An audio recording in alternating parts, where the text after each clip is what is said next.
Started. So, where we left off, you guys can see it on the book there too, of course, but essentially we left off, you guys are at the Old Orange Tabby Inn and Tavern, having just found Theodore and Avar there on the second floor, and Pogo had spotted an old acquaintance of his, another Gleeman, another halfling Gleeman, on the stage, who immediately spun away like he was rushing to leave and keeps kind of peering over his shoulder at the group, but clearly clearly uncomfortable and trying to kind of mask his interest and awareness of the group. So I didn't ask this last time, but does Pogo recognize him? Yeah, for sure. All right. In fact, actually, I'll give you the details, a little bit of it here. Let me go ahead and move us over, and I'll send those to you while that map is loading. It is kind of a small one, so probably won't be too bad. Let's see. Justin. There. And there. There's 3 total things to send you here.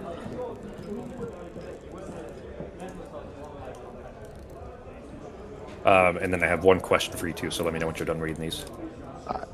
Oh man, this is bigger than just my normal names bullet thing. All right, give me a second.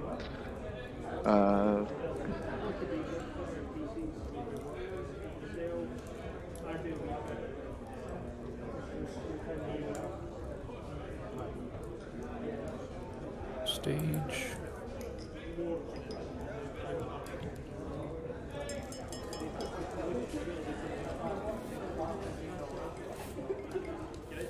All right.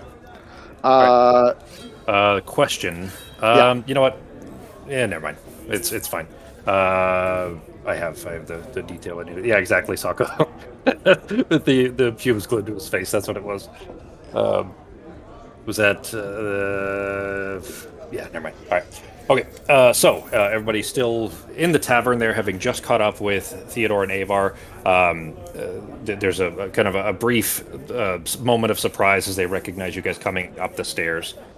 Somebody just dropped. Oh, so, okay. Sako was reloading. All right. Yeah, I'm just reloading. Okay. Avar, seeing everybody. You guys made it here quick. Theo said you probably wouldn't see you for a week or two. What happened? What'd you guys do? Was it cool? Yeah. And I'm just going to be like, I'm just going to walk away. I'm not going to respond because I don't think he recognizes who I am. I'm just going to walk away and not going to pretend like I don't even know the kid. Avar's not looking at you, yeah. He doesn't seem to recognize you, yeah. I'm going to start walking. The group can do the thing here, but I'm definitely going to start walking towards the other bard. Okay, all right. So you guys are at a table in kind of the middle, let's say, the second floor, and the other Gleeman is on like the far, basically the opposite direction. He's against the far wall. It's probably 15 feet or so. But in response, though, then Pogo's walking away. Pogo as a dwarf, so not recognizable by Avar or Theodore. Theodore says, "Calm yourself, boy. Let them sit and get a drink." Anybody doing anything else? As Pogo walks away. I'm gonna let you guys know my thing might take a minute, so do some stuff. I will go to the bar to get drinks, I guess, and just kind of keep an eye on Pogo out of the corner of my eye. Sarah is probably assuming because this guy is a musician, right? He looks like a musician. He's a Gleeman, yeah. He's got a patchwork cloak over his shoulder. Yeah, Sarah probably just assumes he's going over there to like jam with him. All right. Theodore, kind of seeing Norok, not being able to, like, all of the chairs up here, G, are way, like, they're human size. There's no way you'd be able to sit on any of them. Like, they're not wide chairs at all. They wouldn't fit. So Theodore offers to kind of move you guys over to the bench against the wall, so you guys could just pull another table over or so on. But Pogo, like, you see him kind of, he had already twice now kind of looked over his shoulder and kind of catching your guys' eyes. Go ahead. I'm going to say Pogo probably doesn't necessarily know that he can see him, but Pogo wants to go talk to him anyways, knowing that kind of his background and because Pogo, remember, is still here on this mission. He's here on a fact-finding adventure to try to figure out if we can find our friend and things like that, and this might be a connection, but I'm going to still pretend as though I'm a dwarf approaching him. All right. You see the man, his name is Garrop. I put the thing on the screen so everybody can see it now, but obviously Pogo's the only one that knows him. You see him kind of peek over his shoulder again as you're approaching, and he kind of, turns back, and then he just kind of sags his shoulders, and he lets out like a deep, visible sigh, and he kind of spins on a heel and lets out a wide grin. Um, Old Tybalt Thinstick, traveling with a half giant, and he kind of peeks over you, looking in their direction, and some small folk and a couple of in-betweeners. I'm gonna be a little quizzical. I didn't think you'd recognize me with my look today. You're more impressive than I remember. Yeah, okay, so you read all that, right? So you caught the detailed Mhm. difference there. Okay, all right. He kind So of gives I don't you know if he would know. I think he's just trying to, he's gonna try to figure out what's happening, just to make sure, double check. yeah, it's clear that he's not giving that away, but he does recognize that you would probably notice the difference. Um, Sure. but he gives you kind of a little bit of a grin, like a knowing grin. He says, "Quite the circus you brought here, mate. This your new troupe?" Honestly, I found myself in a bit of strange trouble, and there's a lot of things going on to the southeast that I found myself in the middle of. Apparently, I'm just gonna find trouble wherever I go. Um, I was wondering. I saw you packing up. Are you planning on leaving? You seem a bit concerned now that I showed up. You don't have to go just on my account.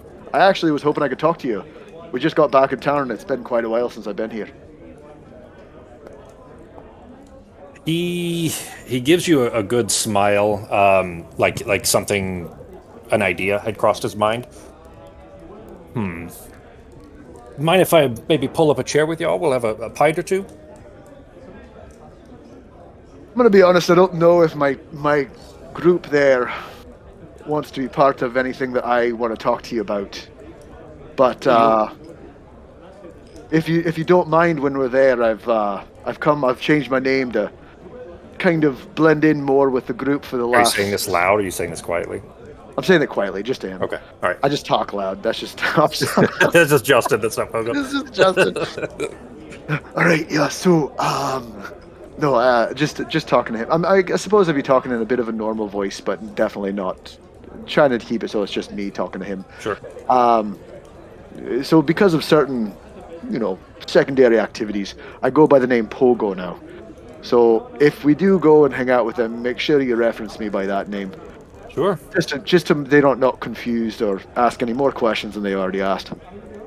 I've always appreciated the what's the word I'm this is Jeremy looking for the word here. God damn it, not subtlety. Thanks for giving me the last The- name, by the way. I appreciate it. So, so I mean, your original. Well, remember the performative last name Yeah, that you use love for it. Pogo. I know what that is. I just thought it'd be funny that if he's, It's perfection. God damn, well, it's not subtlety though. It's not deception. It's God damn it. It starts with a D and it means you know. God damn it, I can't think of the word. Anyways, Garrett would remember the word even if I don't. Sure. Little fog, I guess. Anyways, he basically says that subtlety is perfectly fine with him, which of course you know based on your history with him. So what brings you back to the capital?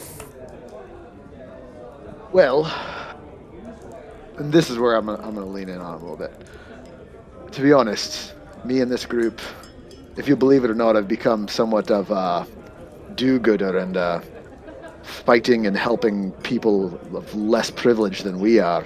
He's Kind of giving you a stumbled in pretty on it. sharp. He's giving you a very sharp squint at this point, like disbelieving. Hey, don't. I'm not gonna pretend like I'm not gonna, do some things on the side that might help me out in my own personal benefit. But for the general good, I think I'm starting to get more of a morals, I suppose you could call them. I've met some good people, and I didn't realize the kind of pain and suffering that was happening on the other side of the world while we enjoy the lifestyle we used to here in the capital. It's not as good as you might think. There's a lot of people who are seeing some pretty hard things, and I'm pretty sure the people here in the capital are just don't give a shite about it. And I've been through some things, and it kind of makes me want to, I suppose, help some people in different situations than I would have back when you knew me. I'm not all about the women and the gold and singing and dancing and laughing as much as I used to be. I still appreciate it, but there's some few things that have changed. Oh, I can't fault you for that. I've certainly, and he gives another of those kind of knowing grins. I've certainly changed in the years since as well. So, what say we have a seat? Maybe we throw some dice, chat with Maybe maybe an insight check on him and see if he seems like he's not, if this is hitting him the wrong way. Yes. Or would but I know? Help would me. I know Help me from, under. Yeah. What do you mean specifically? So, based off what you told me here, I know, like, I read through this and I kind of get what that was a thing. But was he sketchy back in the day, or was he just kind of a He wasn't like sketchy. Yeah, like he a wasn't poor sketchy at hustler? all. Just a Well, hustler. the thing is, he was very. You two were much more similar until that last meeting that was described there. At Okay. that specific time, then he was definitely acting very weird, and he seems right now to be more like his old self, if anything. So Okay, clearly so something happened, but got it. it seems like he met some people, fell in with the wrong crowd, that kind of thing, and then he was Okay. acting very strange. But now he seems a little more like his old self, except that the visible difference that you're Mhm. aware of now. But go ahead and make your insight. So, I guess to clarify then, what specific The information insight looking to check gather? would be, as I'm telling him this, if he's getting like a, am I noticing on his face or anything like a, like kind of a disappointment, or a kind of like a understanding? Like, I want to find out how he's perceiving me telling him this information. If he's seems actually like he's truthfully understanding of it, or if he just is like kind of like hustler, like kind of not like, oh, this guy, this fucking this guy coming back in pretending to be all good and shit. Like, All right, go ahead and make your insight. perfect. Wow, not used to such low rolls for a Pogo charisma-based check. So insight's wisdom, and that Oh, shit it's is wisdom. Okay, garbage. that's fair. Yeah, that's fair. Yeah, Pogo isn't particularly wise. That makes sense. It doesn't seem so. I'll put it this way: he does seem more like his old self, and the impression you get is very much it's cunning, and there's something to be gained here, but it's not deception. Uh, It's not, he doesn't look like he's lying at all. It's just that he's kind of realizing this is an opportunity to maybe get something. on before we walk, I'm then gonna go back into the program now. So before we go over there, I just want to tell you a few things. The group that I'm with, we're trying to keep a low profile. So if if they go to the side and have conversations with themselves, or they want to leave the room, I may have to go speak with them. And it's nothing about you, and I promise that.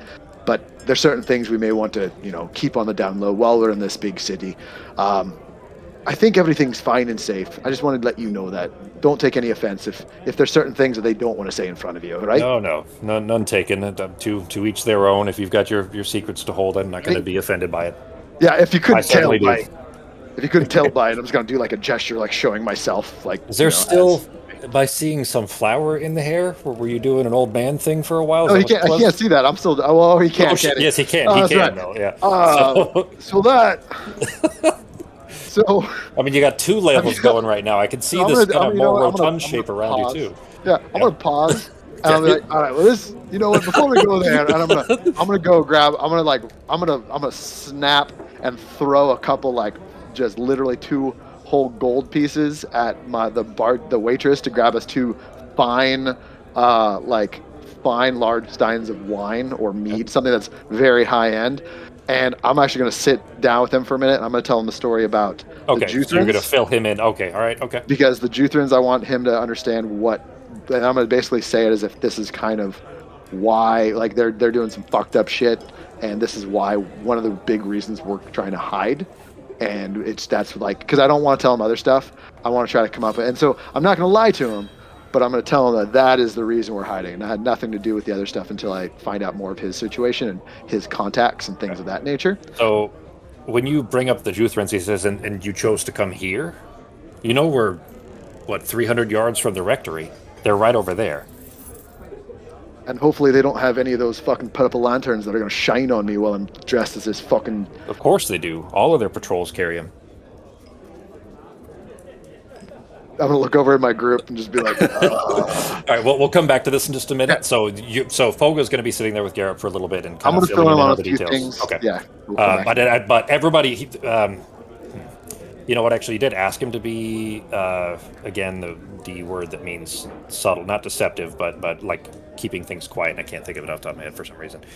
Anyways, he isn't saying that loudly, so the rest of the group, unless you were intentionally trying to overhear, would not recognize that he's speaking of the Juthrins being in the city. But you are in the town, and you did, in fact, actually, Thomas, who Pogo had bought a silver necklace from as you guys were walking here earlier in the day. Thomas had mentioned that you guys just passed the rectory to get here where you're at. In fact, actually, he was telling you to get to the Everbright Lantern, but it happened to be in this direction. So you guys know there's a rectory of the Juthrin Rectory here nearby, meaning that you obviously would already know they're in the city. Anyways, we'll come back to that in just a moment. Sarah, you were walking over to the bar. You kind of turn in that direction, and you see kind of opposite of this bench, basically. So if you were to look at the image of the picture, the VA that's on the screen there, the bench that you guys are sitting at now, because Nora couldn't sit on a table or sit on the chairs, is on the left side of that. The stairs are in the back, like behind the fireplace. Like the stairs lead up right behind the fireplace, and the bar's over on the right. But anyways, you look over to the bar, though, and there's nobody behind it. This is still midday. It's about 11 a.m. And the upper bar is not staffed, but you do see the boy who greeted you guys as you guys came in comes upstairs as you're kind of making your way over there. Did you guys find a spot okay? I can pull a table over for you. No, actually, I think we're good. We found who we were looking for, but we could use some drinks though. What would you have? What is your like mid-level ale? Not Well, we've too got cheap, not too expensive. Probably the Moose Ale. It isn't particularly good in my opinion, but it's a lot of people seem to like it around here. All right, what do you recommend? Just our kind of basic. To be honest, I'm a little bit young. I'm not supposed to be having some of the heavier stuff anyways. It's probably why I don't like it. So it's kind of up to you. We'll He's try probably like 16, 17. He is pretty young. Which is not we'll try illegal that for for ale, the but first round. Then. Sure. We'll see how we like it. One for everybody. Yeah, that what is that, like 6 then? He then shouts over to Garab specifically. Gleeman, did you finish yours? Would you like another round? Pogo, you're sitting at the table with him. I would have just ordered 2 much nicer items. Sure. So all right. Whatever Gareth wants to say, because I'm dropping 2 gold. I bet we're getting some good fucking steins of some good shit. You're probably gonna this isn't a high enough establishment that isn't gonna buy it like bottles worth, so he'll probably just bring you a couple of bottles. Yeah, that's fair. I mean, this is a pretty comfortable place, but it's not upper level type of thing. Anyway, so he kind of hurries off downstairs then. Pogo and Gareth continuing the conversation, but the rest of the group then over with Theodore and Avar. So what happened? What did you guys do?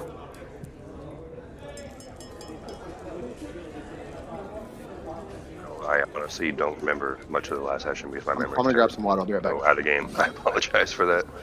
So last session, you guys basically were you dropped off the Imperial, the xenobiologist and the Imperial officer, Karina, and started with a B.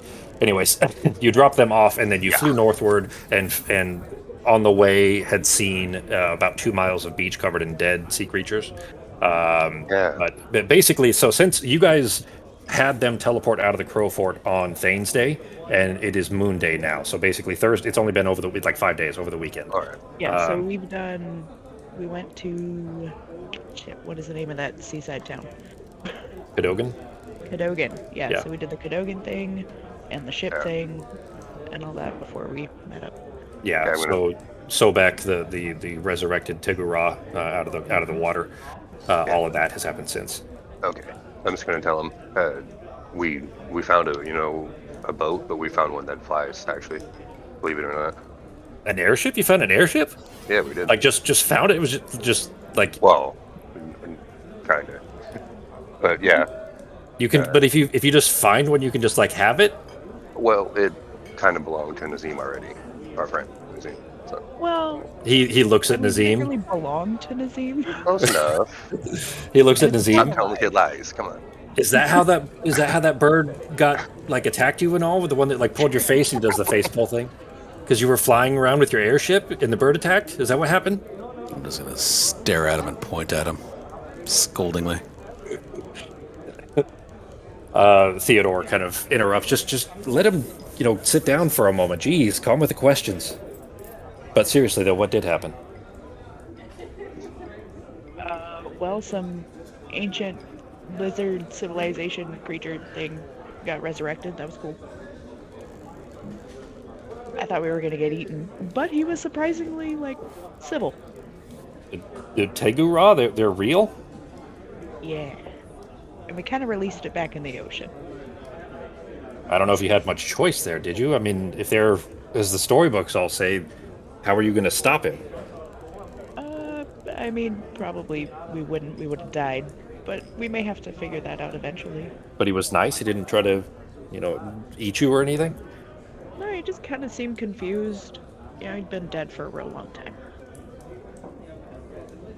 He kind of gives a distaste look, and he kind of looks over at Pogo's direction. Who's this new guy? What? No, oh, no, that's Pogo. Ah, I He's see. Yeah, he just looks like that right now. Gotcha. So he's is he trying to hide that he's here? Somebody chasing after him? He gonna get you in trouble? No, I mean, He put on a Freebird concert dressed as himself. And in front of like 70 or 80 people. It was like 115 or something like that. Soldiers. And I don't know if I don't know what kind of communication system they have. That's true. Yeah, if they had phoned anybody back here in the city, They're like carrier pigeon with a picture of me, be like, this little fucker, he may or may not be a griffin. If you see a griffin that sings Freebird terribly, fucking shoot that dick. you see a halfling and a griffin in the same room. Definitely call in. Here's the 800 number. Yep. You see something, say something. All right. Okay, So, but seriously, I'm just gonna look at Theodore and say probably female troubles. well, probably what? Oh, okay. If I'm being honest, you got With the chased way out of he town. flirts with a lot of females, like their Yeah. counterparts might get angry. Like, Yep. bro, this is the capital city. There's probably problems around me all over this joint. Like I gotta be a little careful. There's very good odds that he's got at least a couple of here's the thing. orphan kids If I running around the wasn't- city. Yeah, if I wasn't like in the kind of trouble we're kind of in with the different groups, it'd probably be okay. I just don't want people to be like, just screaming Tybalt, and then people be like, oh shit, and then have some lantern on me. No, I'm just. Yeah, I'm he just wasn't- more safe. He wasn't quiet by that point yet, by the way. So he said Tybalt out loud, although the rest of the group does know that you've used other names, because of Mercutio and stuff like that, because of Bert. But he didn't so yell it across. So he didn't yell it across, not the entire place, but just the upper floor here is just you guys, and there's one other group of two people that are sitting at a table by themselves, just two old guys that are throwing dice, and the rest of the upper floor is empty at the moment. So. You basically have it to yourselves, essentially. It is midday. This is, a tavern that clearly gets busier at night, but, a few people here for lunch kind of thing. So, I see you managed to keep everybody alive then, through all of your adventures with this ship. well, yeah, I mean, we all just kind of kept each other alive. And we saved the ship because the ship is alive. How is that? It's not from around here. Long story. Is it one of your people then? To Nazim. Does it belong to them? It's a friendly ship. We'll say it like that. It's one of us, and we'll treat it as such. He gives kind of a suspicious look. So, then, if that's the case, then why is Pogo still sitting over there? I mean, he made it out. Is he going to join us?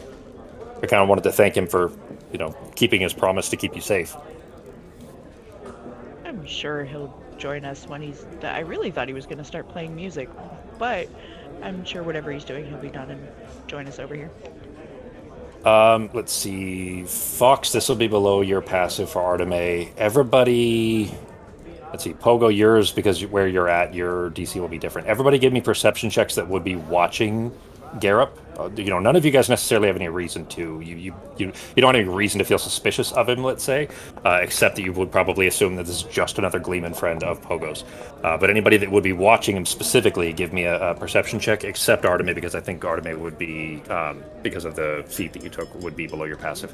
Okay, plus I'd probably just be looking, like, just to... I wouldn't been completely on edge, but I wouldn't be, like, relaxed until we're, like, away from people. Sure. Okay. Then in that case, what's Norak doing, G? I don't think I would have been paying too close of attention because I just assume it's one of Pogo's friends. So probably just talking to Avar and finding out, how life's been in the city for the last few days and everything. So. I asked because you have a feature that would potentially make it easier for you as well. But if you weren't specifically looking at it, I don't think Norak would have been paying too much attention. Just talking to the Avar more than paying attention to Pogo right now. So yeah. Okay. I imagine Norak spends a lot of free time kind of staring at the cracks in walls and thinking about whether his sword is sharp. True. Well, looking at his fingernails. Because Pogo, you definitely notice this because you're kind of looking at him while you guys are communicating. And Arteme, you notice this for your below your passive. Actually, everybody got well, technically Sarah wouldn't, so Nazim would get this as well. You notice that every 30 seconds or so, he keeps glancing downward at an angle, like toward the floor, at about the same spot each time. He just keeps looking down there, and then he'll look right back up at you and continue the conversation. It doesn't. He does it. It looks almost like a tick, but it's the same spot every time. Even like he'll turn his head away, while he's talking to you, or just gesticulating with his hands and so on. But he keeps looking at the same spot. And something extra. Just Pogo would be the only one to be able to pick this out. You notice that his Gleeman's cloak, which he's still got over his shoulders, like he's still wearing his cloak right now, which is Gleeman's cloak is like a signet of office. So basically, if somebody is a Gleeman, they always wear this color or this kind of a cloak. It's a patchwork cloak with a bunch of different patches of different colors. It's really ugly, but it stands out. It's like a checkerboard of different, almost like a quilt kind of, except cloak-wise. Koji? Oh, no, I was just thinking. So yeah, just this big kind of patchwork cloak. It's the traditional kind of garb of a traveling entertainer, so that a Gleeman can be picked out across the crowd.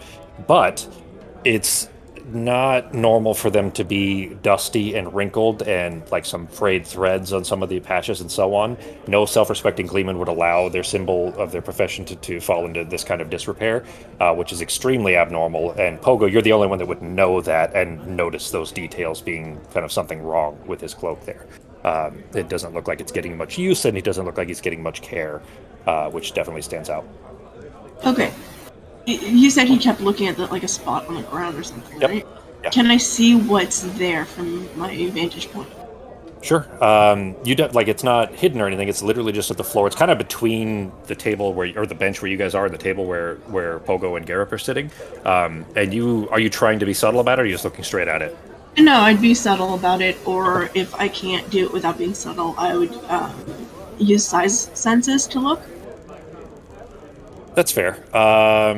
Yeah, okay. Then I'll say that you don't even need to roll, because if you're doing it from a third party like that, he isn't necessarily going to pick up that Sai, what highlight Sai would be having.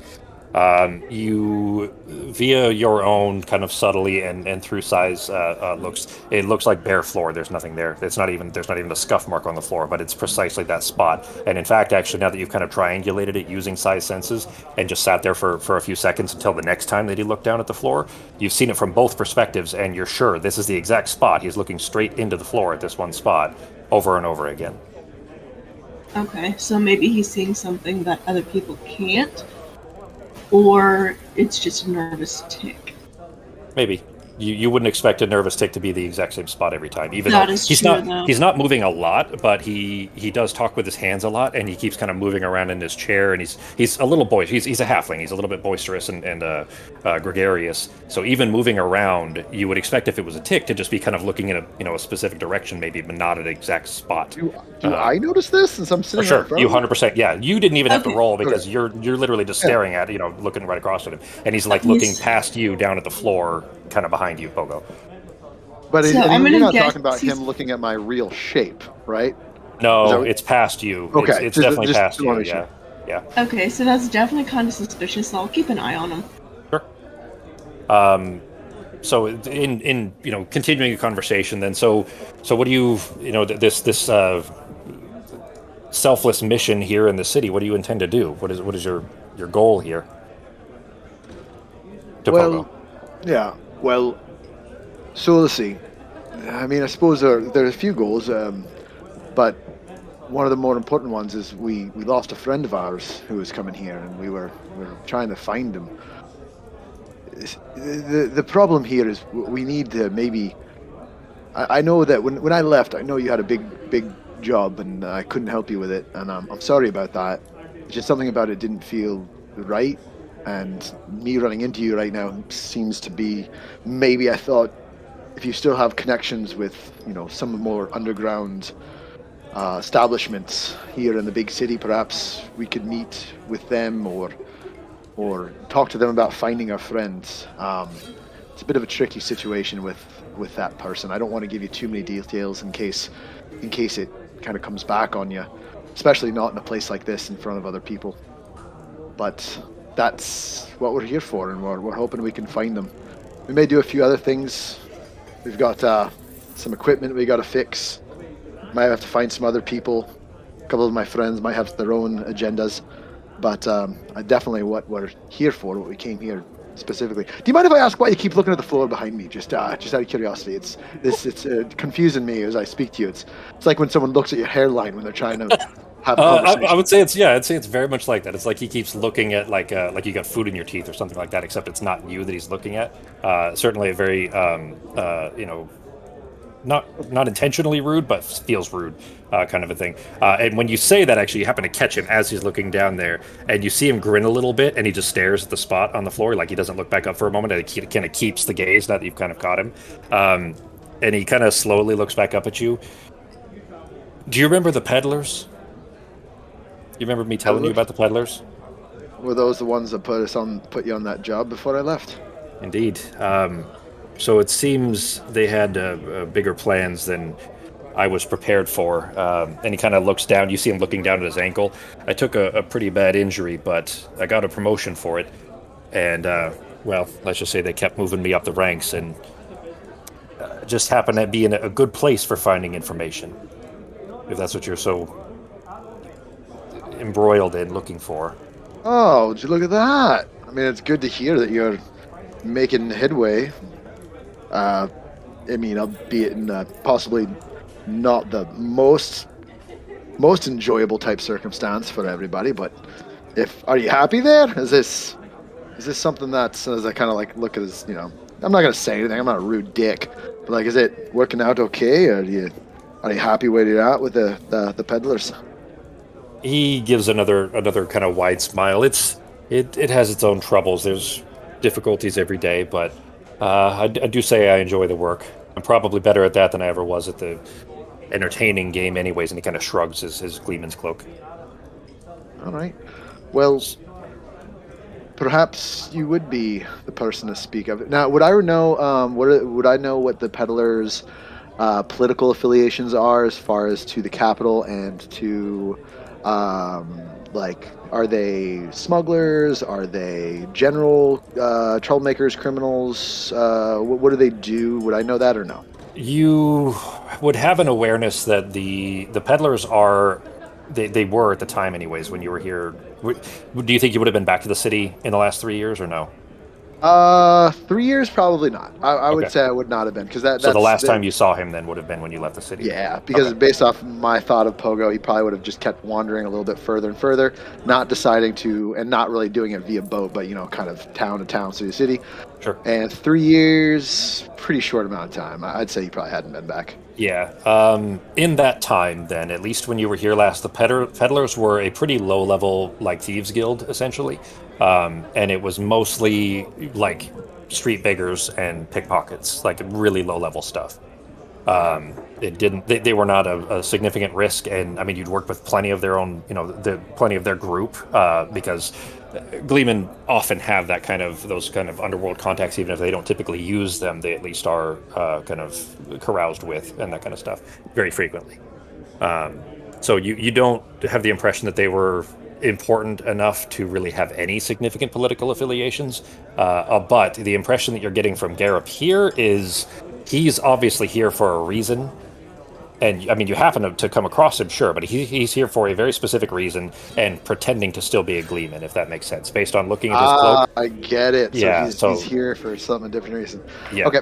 I probably wouldn't know exactly why. I'd just get a feeling like he's got because he something keeps looking at the floor and the cloak doesn't look right, and he, his even the loot that he's got that's still sitting on the dais behind him, like the little kind of mini stage upstairs here. The loot looks like it's not well kept, and that's just not how a Gleeman operates. So you definitely feel like he's here for a different reason. So not to be weird here, but am I interrupting something that you've got going on today? Do you need me to meet you back up later, or you seem like you're preoccupied mentally? You are. I'll be open with that, sure, but at the same time, this presents an interesting opportunity that the two of us may make good use of each other's proficiencies here.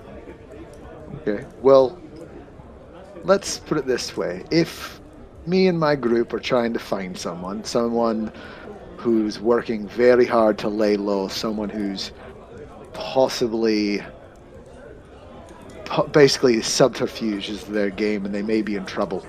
Do you think you'd be able to help us find that person if perhaps we helped you or I helped you with something else? Would this be a fair trade, a fair tit for tat, if you will? Hang on 1 sec. Well, all right. Might this person you're looking for be yellow of hair, tricksy smile, a lot of stabbing things on her belt? Shit, I don't remember. Is it? I can't remember what the fuck she looks like. That I would don't be have that detailed notes. Yeah. My notes are assassin and crow blinders headed to capital. I don't got her measurements. That's Her name is Clover. Oh, I know Clover, but I have Clover, assassin and crow blinders headed to capital, not blonde hair, stabby things. You that's flirted with her. You did. You flirted with her a bunch. 9 months ago. Not just a year that, and a but that's half also ago. like 300 different women ago. It does seem to Got distracted by the cheese. A lot of yellow cheese. Ah, jeez, man. Shit. Sierra. Yeah. I think that was her name, right? Sierra was the crow blinder that you. Let's see. I think here, it was I've got it. Sira. Sierra. Definitely not Lear left, but once that girl's out of the wheelchair, we'll see. that's Artemis' aunt. Although they are. Just to fuck with. Yeah, I was joking. I don't know. I got Saphia's from Vavian. I got a lot of ladies on my list of names here. Do you just keep notes of only the female? No, I keep notes of everyone. It's just those ones are easier to pronounce. That's funny. I thought that might be the case when you mentioned coming here looking for somebody keeping subterfuge and being caught here in the city. Right. So do you? I mean, I'm surprised. I'm gonna say Pogo's probably very surprised that he's, just kind of knows what's going on. I'd say Pogo would be a little taken back. I'm good at my job. Yeah. I earned those promotions. So, I mean, and I'm kind of gonna look around, and, like whisper this because now this is a little more information than I thought I was gonna get. Pogo, based off 3 years ago, would have thought this would have been a process to meet other people and just kind of to do this, but he's kind of taken back that Garrett kind of knows who we're looking for and why we're here. And I'd say Pogo might get a little more suspicious of this now, just because too easy. Too easy, and like who is Garrett compared to when I left? Like, this is a little more than I would have anticipated him to just have on the top of his head. Sure.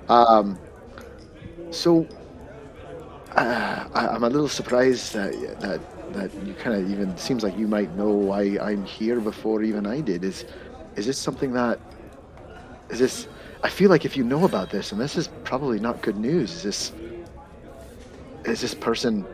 Are they even alive? It seems like if you know why I'm here and who we're trying to find, is there something I should know? Are they even still alive? It seems strange that you would already know about this person. He says, "You see, these days my trade is not so much about song and dance. It's not about trinkets either. It's about information. And As rude as this may sound, your friend's capture was not even all that expensive to acquire. A lot of people in the city know exactly who she is. As far as I know, she is still alive, though. Do you know if she was captured by, by the by the guards, by the king, or was she captured by some other entity? Word is it was by Zamira, That's the king's the lady, Emperor's yeah. advisor. Yep. He says, but that said, and I don't mean to cut things short here, but what sort of businessman would I be if I just gave without getting nothing in return? Understand that. I'll be honest. This isn't even a lie. We're short of things like gold, but what else do you need or want? What can I do? I mean, it's Well, been I a have long all the time. gold I need, but tell you what, you lot, and he kind of looks over at your, the rest of the group there. He's not saying this to them. He's just kind of gesturing to include them. You and your friends help me with the job, and when it's done, not only will I tell you where your elf, and he says that kind of quietly, friend is, I'll give you the keys to the place. I'm gonna kind of do like a nice oh, okay. Well, does this place have rooms? This place we're in right now, or is this just a bar? Yeah, it's just an inn. No, it does. The stairs continue up. Basically, the first and second floor are both the tavern area, but the stairs go upwards another case, and there's rooms upstairs. Okay. Tell you what, Get Up. I think that is very amenable, and I think my group, the people I'm with, would actually appreciate this. And I'd say they would be fine with it. What kind of time? I do want to talk to them, but what time frame do you need? Can I meet you back tonight somewhere, or do you need this done as right now? You see him glance at the floor again. I'm kind of actually in the middle of fact-finding at the moment anyway. I really hope Pogo's not leaning on the bar seductively when he's saying this. I'm always leaning on the bar seductively. If I don't say otherwise, just assume I've got a knee up and I'm like caressing my inner thigh. So I'm sorry. Continue, Jerry. So, again, not to cut things short, but if you don't feel like this would be of interest to you all, then I'll need to ask you to leave me be so that I can continue my research here. No, I do. Do you want me to go talk to them now? And I just don't know. You didn't give me a lot of details, Get Up, so I'm just trying to. I mean, I'm sure it's fine. This is something that will be very important to us. But do you want to meet up later, since you're clearly working on something else right now? I think I can do both at the same time. I'm a pretty skilled halfling. All right. Well, you want to go talk to them? I'll sit here and finish nursing this drink and call me over when you're ready. Here. I think we're probably going to we'll probably end up getting a room here as well. So I'll go speak to them. Enjoy your bottle. It's a fine bottle. And I'm going to grab mine. Yeah, I'm going to grab mine, and I'll be back, and I'm going to walk back to the group. He kind of leans back in the chair. How's what? So how is this like moose ale? Bitter, extremely bitter. Yeah, not good at all. Yeah. Their low grade is like back bar slough, like a trough kind of stuff. Their mid grade is gross. Their top end stuff is like tolerable. But it is. I mean, it's a comfortable city. They don't get tons and tons of barrels of good stuff, Okay, if I see the kid again, I'm gonna have him bring something way better. All right. So Pogo rejoins the group. What are they talking about when I join? What are you guys chit-chatting about? I think we were still talking about the ship, probably. All right. Just glossing over the fact that we dropped some nasty shit on some soldiers, just that we found a ship. Yo, yeah, no, there's a lot of things I don't. You're not. Yeah, you're not leaving, and that you dropped a weapon of mass destruction on an army. Although they were mostly dead already, so kind of. What a fucking chaotic good thing to do, though. I mean, yeah, exactly. The positive thing. It's not a great thing to do, sure, but it was still kind of alleviating some of the pressure until it was automatically realized that, of course, this was an attack by the Crowblinders, essentially. So. Nope. You guys intended it to not appear that way, but of course it would be brought back to. very Thanos move. The greater good. You got to crack some eggs. Yep. So, I mean, we seriously, we released a beast into the ocean, but we also like killed 2 alien beast things from a ship. So, come on, we're evening it up. To be fair, they Uh, would have been hard to kill anyways. So you Yeah. just basically got the bad guys to kill them for you. Like that's still, that's still a net The positive. fact that real Nazim didn't fucking just die shocked me on our first battle. He was like Yeah. gone and like unconscious, paralyzed, whatever. I thought he was dead. I thought he was gonna have to roll a new character. Yep. All right, When he was so- yanked up through the ceiling and everything. Yeah. Like, oh well, that was cool. By the way, what a time to lose a new character when the ship had another Nazim in a tank. Like, what an easy cop out. So that for would have real, been. actually, that was kind of like that was just it wasn't intended that if Nazim died, but if he did, I was going to give Nazim Sako rather the option of playing Nazim B, since it would be kind of a photocopy. I wouldn't have some of the recent memories, but other than that, it would be ready to go. As far as the other basics of his How character. convenient. Just a little mustache. Ben kind of actually almost had that in the balance campaign. He had to play his mannequin version of himself for a little while. Yeah. Oh, a little Chrono Trigger action on that one. The All right. video version. All right, let me make some quick notes. All right, so, I haven't actually said hello to the other people yet. I kind of I think as soon as they Theodore and made Avar, contact, I kind of walked away. Yeah. Nice to see you. When you sit down, though, Theodore does say, Theodore kind of lifts his glass. Thanks for keeping your word there, Pogo. And then he kind of stops and looks around. Sorry, Pogo. Yeah, He realizes that he said it out loud. Let's keep it. Let's just no names. Just call me by pronouns. That'd be fine. So, I prefer sport champ. Those both fine. So, and I'm gonna kind of approach the group. The gentleman that was setting up to play early, I actually know him from a long time ago when I used to be in this city a few years back. Interesting enough, you guys might know I've gotten into a few bits of scrappy, joyous fun and little bits things that may have been slightly not above board when it comes to legality. Yeah, fun things, nothing too major. What was that? I said a few. Just nothing too bad. Just more mischievous criminality. So that was he was a friend of mine back when I used to do some things like that here, and I left, and it sounds like he kind of continued that lifestyle, and he worked his way up, and he's a good person at heart, and it sounds like, I mean, you're not going to believe this. This is absolutely just the insane luck, but he's more of an information broker now. He gets information, he has knowledge, and he has connections that we might need to do the main thing we came here to do. Not fix the broom, as I look over at Arteme. Not yet. Or I look over to Sarah.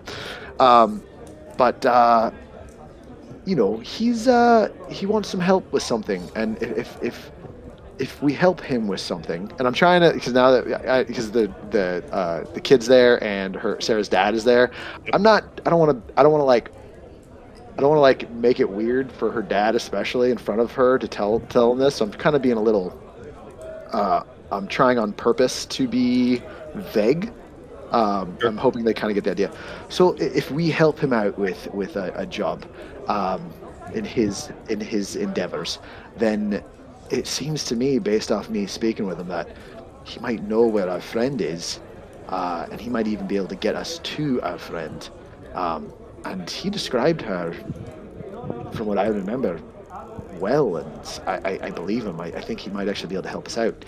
He's currently just I suppose working right now, but is this something you'd be amenable to? Is this something you'd be all right doing? Should I find out more details first? Theodore says, "How illegal is this? You think?" He's not. I'll tell you this: knowing his personality and knowing who he was, I don't think it's going to be anything that anything more than what we've already done. He's He's got. Well, it'd be hard to be more dangerous than stealing an alien ship and dropping monsters on dead people. I'm just gonna fucking look at the group, guys. Realize that they told him everything. We can't. We just can't. I'm like kind of glance around. We just can't be. We gotta be vague. We're in the capital city. I don't know. I feel like that someone might hear it and not. Anyways. If they hear it, they'll probably just think it's a fairy tale. And besides, the only people up here are your friend over there and a couple of old guys playing some dice. Fair. Just One of them. Speaking of, you kind of look in that direction. One of them slams his hand on the table and shouts the word "sunk," S-U-N-K, and clearly looks mad about it. But the dice kind of rattle. The rattle. No, they're playing dice. They're playing some game, dice. In fact, Pogo would know what it is. It's called Sunken Sailor. But he slams his hand on the table, and the dice kind of rattle off of the table. A couple of them plink onto the floor. He's clearly mad about it. They're not listening to you guys at all. It's just coincidence of timing that you happen to look over there as one of them apparently lost. Yeah, I don't think they care what we're saying. So I don't think it's going to be, it's not going to be anything involving, we're not going to be hurting people. I don't think it's probably going to be more maybe some thievery or maybe some information gathering. But based off him and, he works in the capital, I don't think it's going to take us out of the city. And I don't think he's the kind of person that would put us in more aggressive of a request than needed. Now, for all I know, taking care of that request, if we fuck it up, might... Sorry, Aver, that's an adult word, put your earmuffs on. Fuck it up, he giggles. And I think it might be... I'm not going to lie, when we came to the city, I thought it was going to take a lot longer to find someone who might be able to help us, and I know him, and he used to be a pretty stand-up guy. As stand-up as myself, I suppose. All 3 feet of it? Yeah. So what do you think? Do you want me to find out a few more details, or do you want to I can let him know? I think this is just... Definitely more details. Definitely more details. You never take on a job without knowing what it is. If it doesn't involve anything like, with the capital M, is it alright if I speak for the group and accept it? Well, yeah, I'm down. If you trust him, then sure. Arteme, you would clock by passive. The rest of you guys having this conversation didn't mention looking in his direction. Arteme, I definitely probably would, because I'm normally suspicious and just very cautious. I would say that even... Arteme trust me yet. Arteme's still I think he's still a bad guy. But even just kind of with your passive perception as well, because she has the elven accuracy, I think it's called. But anyway, she has a triple advantage, so her passive is really high for perception. You would notice that not only is he watching everybody, but as each person is talking, he's looking at their mouth. Go ahead. So he could probably read lips. Arteme caught that. She doesn't necessarily say anything. That's up to you guys. You don't need to stop. Yeah, your back is to him. Yeah. Okay, my back is to him. All right. Yeah. It doesn't look malicious. It's clear that he's kind of watching the conversation, is what I'm saying. He's actually leaned back in his chair, balancing the chair on the back legs and drinking from the bottle, and just keeps watching whoever's speaking, looking at their mouth. Okay, so I'm just gonna lift my ale, and I'm just gonna say, okay, I'm gonna use size senses and listen in while you guys talk to gauge the. Your eyes go blank when you do that, right? It's really obvious. So no. I'm not using her senses now, but I'm gonna send her with him while he's talking to him to find out what the mission is to gauge the dangers of it. Oh, I see what you mean. Afterwards. Okay, I got you. Yeah. This is gonna be a strange question, but in Canada, do you guys pronounce that word gouge as opposed to gauge? Not necessarily. Okay, that was good. You said gouge. I knew you meant gauge, but I was that could be literally just the pronunciation in Canada. There's another one just came up that I wasn't aware of recently, and I can't remember what it was. It was another word that Canadians pronounce totally different than Americans, and I can't remember what it was now, but it's one that I had never heard before. I never heard a Canadian pronounce it differently before until recently. I think it's only Quebecese though, so it'd probably be... It might depend, because if it's a French thing, yeah, exactly. Because there's some words all pronounced differently because primary French is... Yeah. So anyways, though, Arteme, you notice that If you lifted your glass up and kind of covered your mouth, you'd be able to tell the group, but you didn't. You don't have to. I'm just saying that you do know you could get away with that if you needed to. Oh yeah. And I'd follow up with he's like following the conversation for whoever's talking, so he might be reading lips, and leave it at that. Right. So Pogo, go ahead. I wanted to point Right. that out just because Arteme would have noticed it during the conversation. I didn't want to wait till the end, is all. Yeah. Well, that's why. Like, I was gonna follow up with that. All right. Well, I think that's fine. I'm gonna go ahead and just go back down to get up, sit down. All right. Well, I spoke to them, and as long as it doesn't involve, the big M word, or I don't see any something- reason that it would. It shouldn't, at the very least. obviously if it does, we'll it's kind of defend up to you, I ourselves suppose. if necessary, and hopefully it doesn't Sure, come sure. to that. We've done, we always prefer to go a route where no one gets hurt if it's at all possible. But yeah, I think we're all down now. Do you want to tell me what it is here, or do you want to go somewhere else, or should we meet you somewhere? I kind of need to stay here at the moment. And he looks at the ground again. You kind of gather that clearly he's looking at something. You don't know what it is, but clearly that's why he's stuck here. And I'm not going to look at the ground to throw it off too. I'm just gonna. Sure. I don't care. Whatever. I mean, he's doing that for you. He's doing it so that you understand what he's saying. Is what Yeah. I mean. He's not trying to be subtle about it. He's clearly pointing out to you this. That whatever research he's doing, it has to do with why he keeps looking at the floor. He says, so I don't really mind sharing the information here. We can certainly do it in, in our subtle speaking way if we need to. What he's referring to is what's called thieves' cant. You're not great at thieves' cant, but you know it well enough to understand it. Thieves' cant is a way of talking where only people that other people that know thieves' cant can understand it. Yeah, I think you can like also double use speak. it like you can. It's like it's written too, right? To where people You can write with it too. know. Yep. Yeah. It's think like prisoners that are mailing things back and forth to try to do whatever drug business or whatever outside. Same kind of thing where you have to write for much longer. It takes much longer to do this sort of communication, but there isn't really very little risk, let's say, of other people understanding, being able to decode it. It's called thieves' cant if anybody cares, but that. Anyways, via thieves' cant, he says. But as long as you're at least amenable to the information, there isn't really any risk involved there. There's no obligation. You guys are certainly welcome to step away afterwards if you so choose. Well. All right. Why don't you can He gives- fill he me gives, in. uh, We have he a gives few a- other things we'll do in the city as well, but I mean, yeah, might as well since you're here if you can do both at the same time. Sure. So, in the city here, I doubt you ever had a chance to come across him. There's a Lord Durell Venovia, and he and his wife, Lady Jetta Venovia, they own a moderate, if a bit outdated, manor in the city. The Lord's been a nobody on the political scene for longer than I've been here, 2 decades maybe, but something changed abruptly about a month ago. All of a sudden, Lord and Lady Venovia seem to have immense wealth and influence, and even bend in the ear of the magistrate and maybe even the court. And, well, my clients, they don't like that. They pay me to, for lack of a better term, predict the future by knowing the who's and the what's so they can beat their stuffed shirt rivals at their politicking.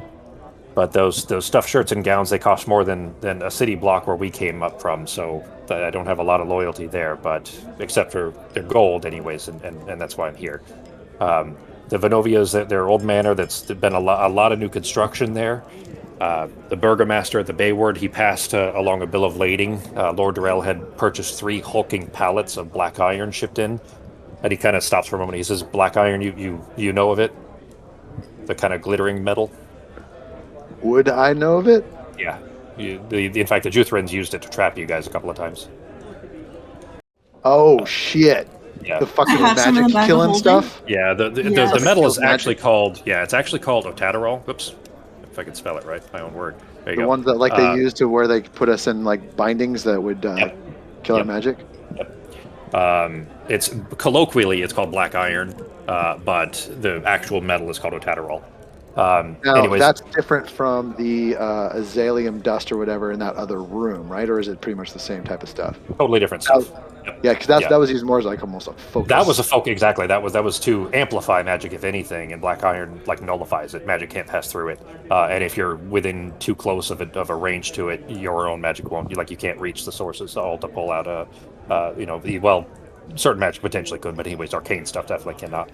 Um, anyways, he says, recognize you're familiar with it. He says, a bar, that stuff could buy you a farm.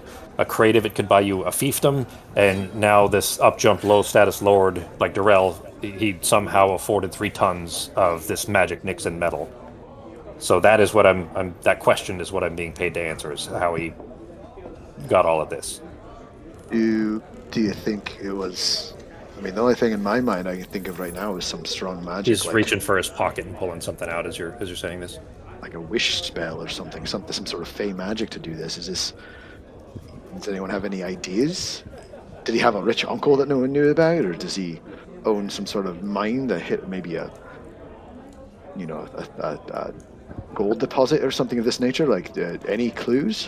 What does he? Do you know what he did before this, or was he literally just a low-level lord in the city that just kind of went under the radar until a month ago? Well, the crates came in stamped with the South Empire Company, so a mine doesn't seem likely, since these were obviously purchased through a trading group. As far as a noble or a rich family, doesn't seem the case. I mean, 20+ years he and his wife have been here with a manor that's essentially falling apart. It doesn't seem likely that they've earned such tremendous wealth from family. Out of curiosity, is this might sound a bit on the nose? Is this family in any way related to the king's advisor, the same Zimra's people, or No. is this something separate? No important political connections at all. Out of curiosity, this almost doesn't even seem. It seems like it's. Actually, you know what? I probably don't want to know that, because it sounds like chances are the people who want this information or want this change to go back to the way it was is probably the same people I was about to ask if they cared.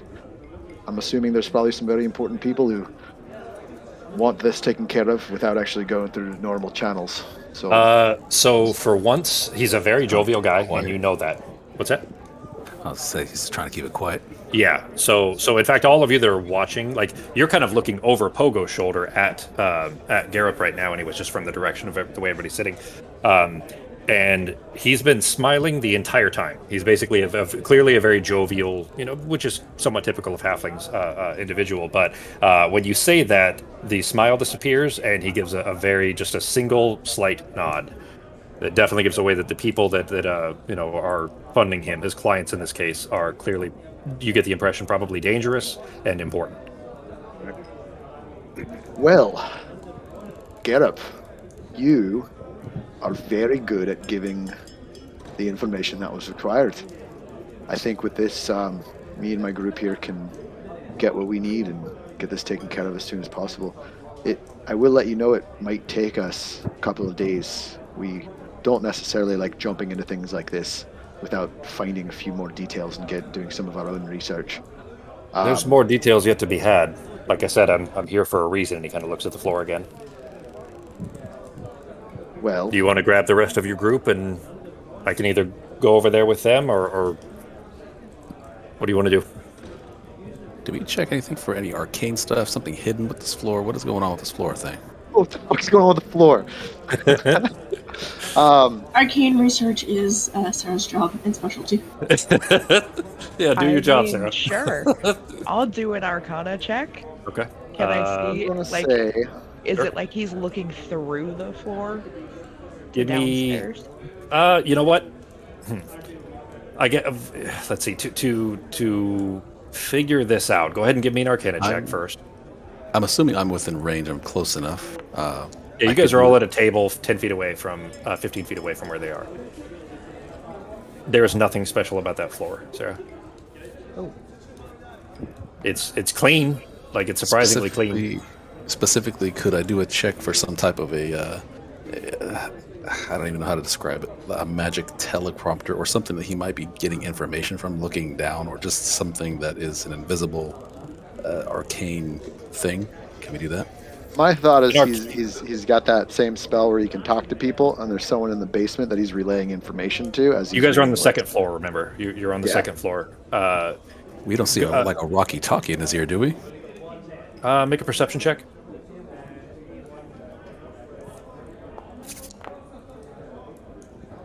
You do see one in his ear. Rocky talkies don't require the look, though. So you would know that if he was using one, it wouldn't be necessary to keep looking at that floor. That wouldn't have any effect on it one way or the other. As you guys are kind of... But he still had to say stuff out loud for it because it's not a mental communication. Correct. Yep. So I mean, you don't know whether the channel is open, I guess is how I'd say that. So you don't know if he's actually using that to communicate at all. It may just be coincidence that because you guys have them as well. It's not uncommon. It's certainly for anyone of import or that can afford them are likely to have them. Can I just be normal, weird Nazim for a minute and kind of walk up to him bluntly? Sure. I'm just. You hear? Well, you may not hear because Nazim might be floating, but Nazim, is over your shoulder all of a sudden. Oh fucking shit! Sorry. I'm just not going to say anything. And just he looks up at you with a wide smile, and when you don't say anything, he looks back down to Pogo. You really do travel with a circus these days. Yeah, no, that's actually. I'm even going to show him my little script of. I have a legit. Oh, I don't know where it is. Not my thing. It's a flyer for us being a traveling circus. Oh, just in case we get in any trouble. This is kind of our go-to, and I'm gonna show him this really really well put together flyer of us being a traveling circus. I think everyone but Nazim is in it. He gives kind of a little mouth click and kind of tilts his head like appreciating the God damn it, I can't think of this word. It's not deception, but it's like. It's a subtle. It means subtle, essentially, but it starts with a D. There you go. Thank you. Discretion. Discretion and discreet is the fucking word I'm looking for. God damn. I was trying to think of the same 10 minutes word. later, it fucking drives me nuts. I hate that shit. Hang on. So as Nazim is standing there, though, Garrett does stand up and reach a hand up, which is still a decent height, to introduce himself. I'm Garrett. What's your name? I'll just friendly give it a little handshake. My name is Nazim. Can I ask you a question? Of course. Are you distracted by anything? And then as I say that, I'll stare him dead in the eyes. I'll kneel, look straight down at the floor that he keeps staring at, and while kneeled, look back up at him into his eyes as if I know exactly what you're looking at this whole time. And making it very blunt that I know that he's looking at this floor. Why are you looking at this floor? Make a deception check.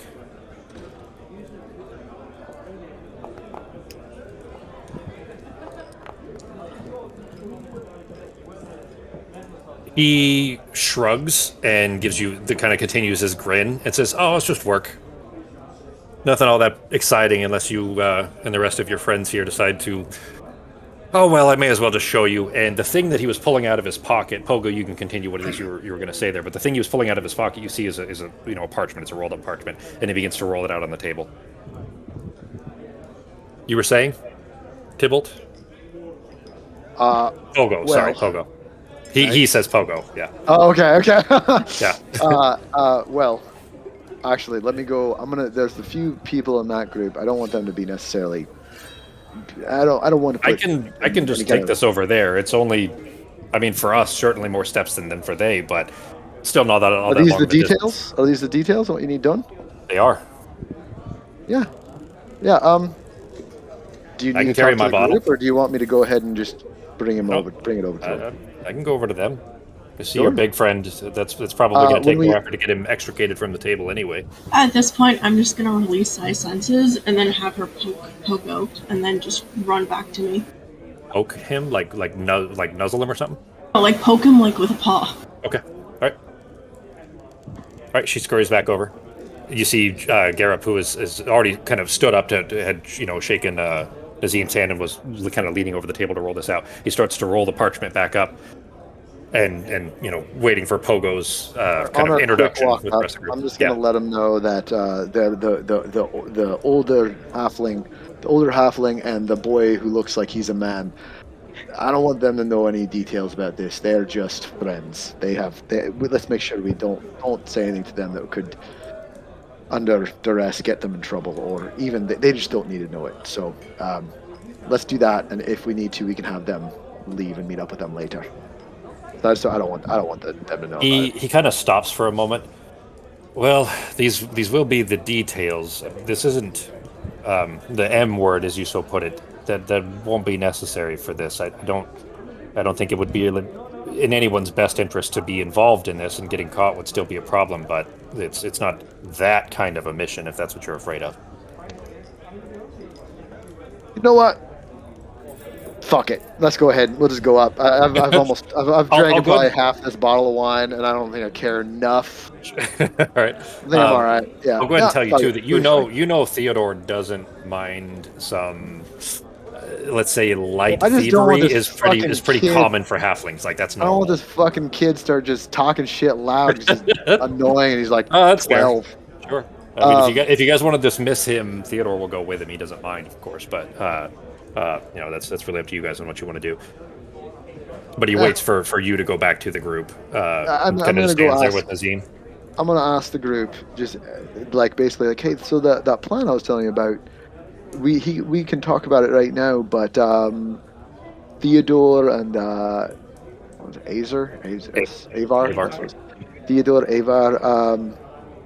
Do they have a room here? I know we talked about this like a month ago. You did not get one yet. No. They didn't. No, they didn't get one. Oh, they don't. No. They're at a cheaper tavern further further away. Do you guys mind going and finishing? Do they have food or drinks or anything? They had already finished their lunch when you guys came up. They're just having drinks with you guys. I'm just gonna have them. Do you mind just going to another table for a few minutes, and we're gonna talk a bit, and then we'll come back up with you. Is that all right? Do you guys mind? Aye, no problem. And Theodore stands up. Avar, with me, boy. They've got an adult business to attend to. Avar harumphs. You see him kind of clearly pissed off. Can we sit over there? I like that table right there. And he points to one that's really close by, like the closest table.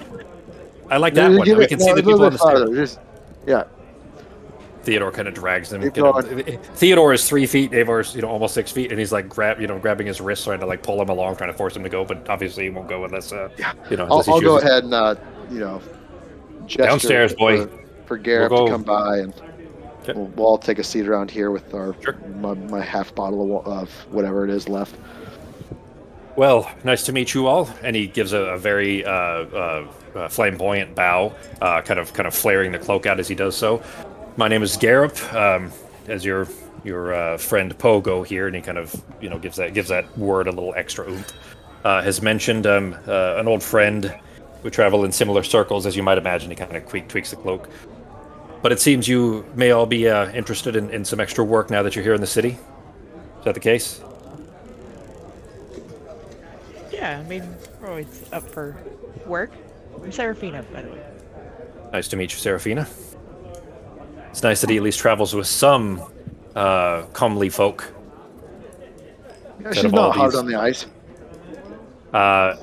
He kind of still holding this rolled up parchment. He begins to kind of settle it out, and you see that where he puts it down, there was already a spot where somebody had spilled on there, and he kind of lifts it up off of it and shakes it a little bit, and then sets it back down. So, this here is an overview map, best I could get from the Skywatchers, of Venovia Manor. And, well, let's just say that something's happening in there that my clients would very much like to learn about, to find out what has happened, and where this money has come from. Essentially, so just so you guys know, because I haven't told them yet. Yep. In short, and I'll fill you in on more details later, because I don't want to. We can go over this, and we'll do some of our own research as well. This city a month ago, just for 20 years, they haven't really been much of anything. Just low-level lords, not a lot of wealth, not a lot of reputation, not a lot of pull. And a month ago, it all changed, and it doesn't seem like it changed in what we would think is a good way. For example, you remember that black steel, the black iron that would kill all the magic in the room that we were trying to deal with? Apparently this family could afford 3 tons of it. So they could make an entire small town border or room or something with the amount they have. And it came out of nowhere. And so we need to figure out what it is, and we need to figure out if we can stop that. And if they're messing around with black iron, I don't really mind taking a job like that. Do they have ties with the Juthrans? And I'm looking at Jared. Yeah, Garrett, no. I don't know that. Yeah. No. As far as back as my information goes, there's no religious connection to the Venovians either. Oh.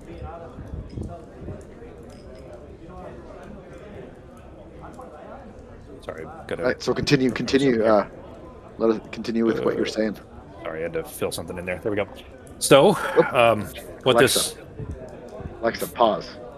What was that shit? She started playing. Oh, my you're talking to music. her. Nice. I have mine set to the word computer, and which is fine. Like that, you'd think that would be fine, except for I say that word a billion times a day because of work, and anytime I'm ever on meetings or anything like that, it constantly goes off, so I have to mute, the majigs anytime. The fact that you can't set it as something like that, you like any random word, is weird to me. Yeah. Like, that is very strange. It seems like that would be a very simple fix, and there's got to be some high-level reason they don't do it, and I just don't know what it is. Yeah. So he after kind of rolling it out though, and answering at least that there's no religious connection and so on, as far as he knows, that they don't have any connection with the Juthrans, but the Venovians don't. But what he says, so what we would need here, and to be clear, my colleagues and I only work in very specific, high efficiency ways. That there are specific things that you will need before you can accomplish this the right way without putting yourselves or my company at risk. And how you do that is we need somebody on the inside. So you'll need to identify someone that is still in the manor, which will be difficult, and I'll explain why here in a moment. And you're going to need, ideally, a map of the interior. So any drawing or something, at least an idea. It doesn't have to be a drawing necessarily, but at least an idea of what the inside looks like so that you know where you're going before you head in. You'll need a schedule, in particular the Lord and Lady themselves, the guard captain, any servants, visitors, and the like. Anybody that is going to be coming and going. You want to know when and where they're going to be there so that you can be there at the opposite times. You're going to want to bring a locksmith with you, ideally one that is missing his tongue. We certainly don't want anyone coming out of there and having a few too many drinks and speaking on things they shouldn't be speaking on. And then finally, you're going to want a getaway plan, a way to get out of there. Because if there's as much black iron as as it seems to be, and the place is locked down and you can't just snap your fingers and appear outside, then you're going to need a way to do that the old-fashioned way. So in essence, it's a recon mission. Break and enter and exit. It's part recon, and then we got to just figure out. Like, in my mind, based off what I've seen in my life, I can't imagine this not having something to do with something magical. Either they've got their hands on some sort of this kind of money transmutation device to turn something into gold or make it an unlimited supply. So whatever they happen to have or do, or a person or a thing that has this ability. But whatever it is, it's probably not something they should have. I mean, if you just think about what they've done in a month. In this economy.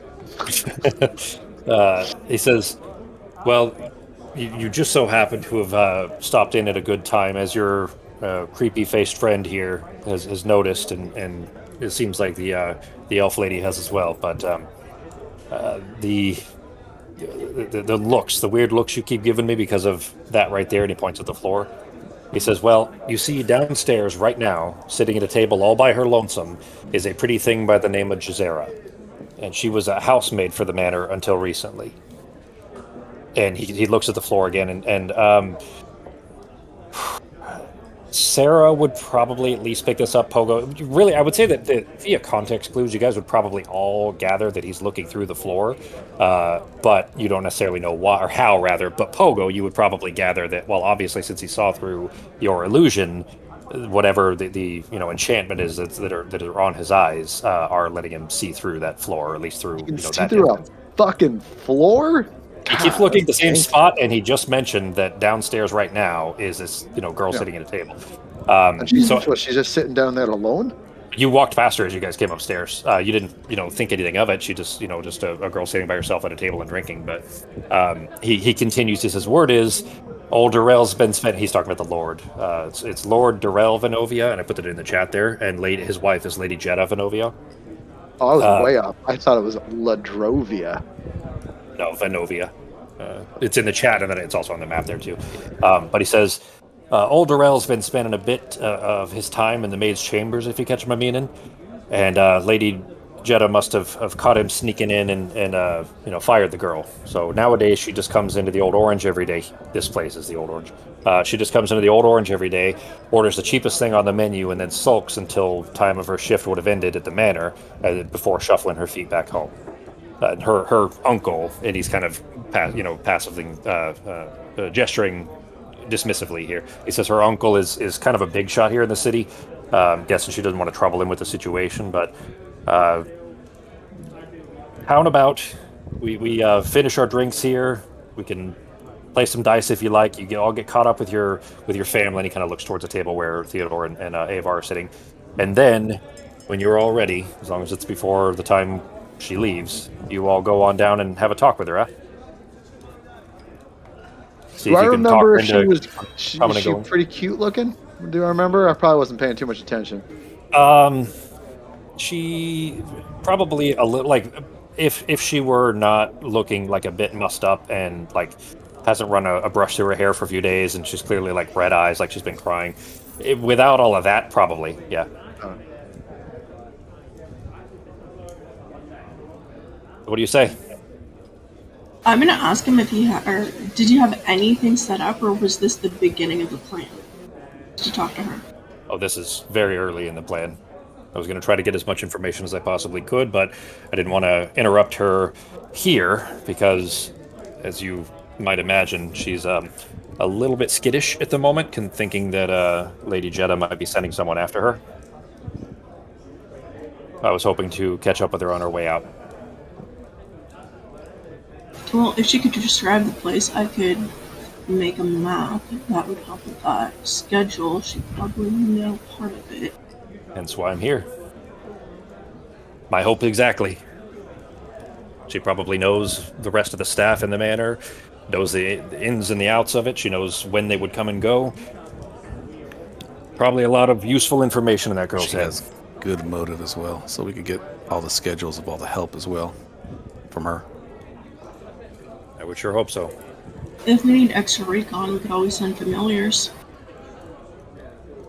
If we have a familiar, or if someone has animal sight, you could walk around the house as a house cat or whatever and map out the rooms. You might have trouble with that. As much black iron is in the place, it's going to be difficult getting anything in or out. Wait, the house is made of black iron, or the black iron is simply in the manor? As much as they bought, I don't know where it is. That's kind of what I was hoping Jazera could tell us, rather. The good news, Before I send although my... it's 3 tons, at least 3 tons when it's iron is physically not as much as it could be if it was 3 tons of, like wood. It's a lot. Oh, because it's heavy? Because it's heavy, so it's 3 tons. 3 tons of iron is, if it was solid, it would probably be like 4 feet cubed, something like that. Maybe 6 feet cubed. It wouldn't be an insane amount. It would just be. It's definitely bigger than that because it would be like I think iron weighs a shitload. All right, let's bring out the online iron calculator. I mean, even still, this isn't ferrite. It's not iron. It's Otadera. It's a different metal, so it's not. That's true. Yeah, but it seems like iron would still be a lot. How many cubic feet? Hey. I like that I'm typing. Not relevant. How much black iron? Yeah, exactly. Yep. Don't Google black iron. Yeah, I saw your thing. He's a porn star. He's actually pretty good. Iron cubic feet, volume quantity. Oh, I need to go other way. Iron plus volume. Plus, it's TON, not TON and E. It's the 1,000 pounds, not the 2,000 pounds. 1 cubic foot of iron weighs 0.22 tons, which is, a quarter ton, just under a quarter ton. But that is interesting. So that'd be 500 pounds? Because TON and E is 2,000 pounds, right? So anyways, yeah, so that is a lot less than I thought. I was thinking it would be quite a bit more, like, probably I don't know, 30 cubic feet ish. So, anyways, not relevant right now. But anyways, yeah. So there's a bunch of it in the building, and it doesn't know where it is. It may not be in the framework of the house at all. It may not be there at all. It might be in a specific place. It might not even be outside of the crates. He doesn't know. It might have turned it into bullets. He's gonna shoot us with them. Arrows. I don't know what that's gonna do. Okay, so if we get the information from the maid and then do a bit more extra recon, we should be fine. And her I name could pick is locks, so that's not a problem. Well, I mean, I don't mind going and speaking with her, and I'm always down to find a young woman who's needs maybe a shoulder to cry on in a place like this. I'm sure Garrett remembers. So you got yourself in many of the problems you're trying to avoid by your disguises. Wish I wasn't wearing this. Wish I didn't have to wear this dumb disguise. I don't want her to think I'm not the charming normal. Although I'm kind of like touching my actual face, so I'm like fucking. So your hand is just passing through the face beard, like the scraggly ass. Yeah, like kind of like looking down, like I can feel like the patches of fucking dumb hair on my face. Where the glue hasn't given up yet. Yeah, like it's mostly off. But like if I drop this, it's gonna look like old like Goo Gone, where it's just kind of there, like a Zack beard. So I can go speak to her. I mean, it sounds like she's very broken up. We got to make sure if we're talking to her, we don't want her to know that we're going to do anything to hurt Lord Durrell. Because based off this conversation, it sounds like she actually had a relationship with Lord Durrell, correct? And yeah, that's definitely the impression you got. Yeah. But now that relationship is both gone, and she's scared because of Lady Jeddah. So we don't want to. We got to be careful when we speak to her. We don't want her to. We don't want to scare her. We want her to make sure that she understands we're a friend, and maybe we could. I'm trying to think how we want to approach this. Maybe just find out, let her know that, maybe we're just we know the Lord and Lady. I've actually, maybe I could tell her that me and the lady of that house go back pretty far, and I can speak with her and maybe clear it up. And I mean, if she's worried that the lady's gonna kill her, that might not be the best of. Well, more like maybe I could. I'm trying to think how we want to play this. How do we want to approach her to make her, comfortable and want to work with us, and perhaps come up with a plan? I mean, Garrett, do you have any knowledge that maybe this Jazeera, wants, like, what kind of relationship they had, as in, like, would she want Lady Jeddah, gone? We're not doing that, but if we brought that up, is that too much? That's probably too much, since she comes from a fine house. Lord Durrell, as you should definitely know, is a very private, especially now, noble, and he doesn't keep much staff, and she's the only one that we found out here. I haven't been able to find any friends, any other acquaintances. Her uncle is kind of important here in the city, but in fact, you probably know him from the erudition. His name was Scipio, but he's a bit too important for the likes of me, I'm afraid. Wouldn't want to be seen with me at the very least. Got it. Did I give someone my banjo for some weird reason, or did I just never add it to my inventory? You took it out and left it in. Well, you have it back now. Yeah, that's what I thought. I took it out when I died, and then I Yeah. picked it back up on our last trip You did. because I'm feeling a little bit better. It's just not in my thing. Yeah, go ahead and add it back. All right. I was looking in the bag of holding and shit. No, you put it in your lockbox, I think. It's let me look here real quick. Yeah, it's in your lockbox. I just forgot to put it back in because I remember Pogo had a change of heart and he was. Here, I'll drag it back for you. Oh, appreciate it. Well, You also left a crowbar, a hammer, some pitons, and your diplomat's back. You want those back too? No, they're too heavy. Just the banjo? I don't think I would have just taken my banjo because I'm little. Okay, I might have to put my next level up thing just 2 points into strength. Strength just so you can carry shit. Fucking push-ups. Yep. Because I'm getting real annoyed when I have to be like, I can't carry my tent. Or shirtfuls of loot. Yeah. Very frustrating. All right. Well, you guys know the first thing we got to do, right?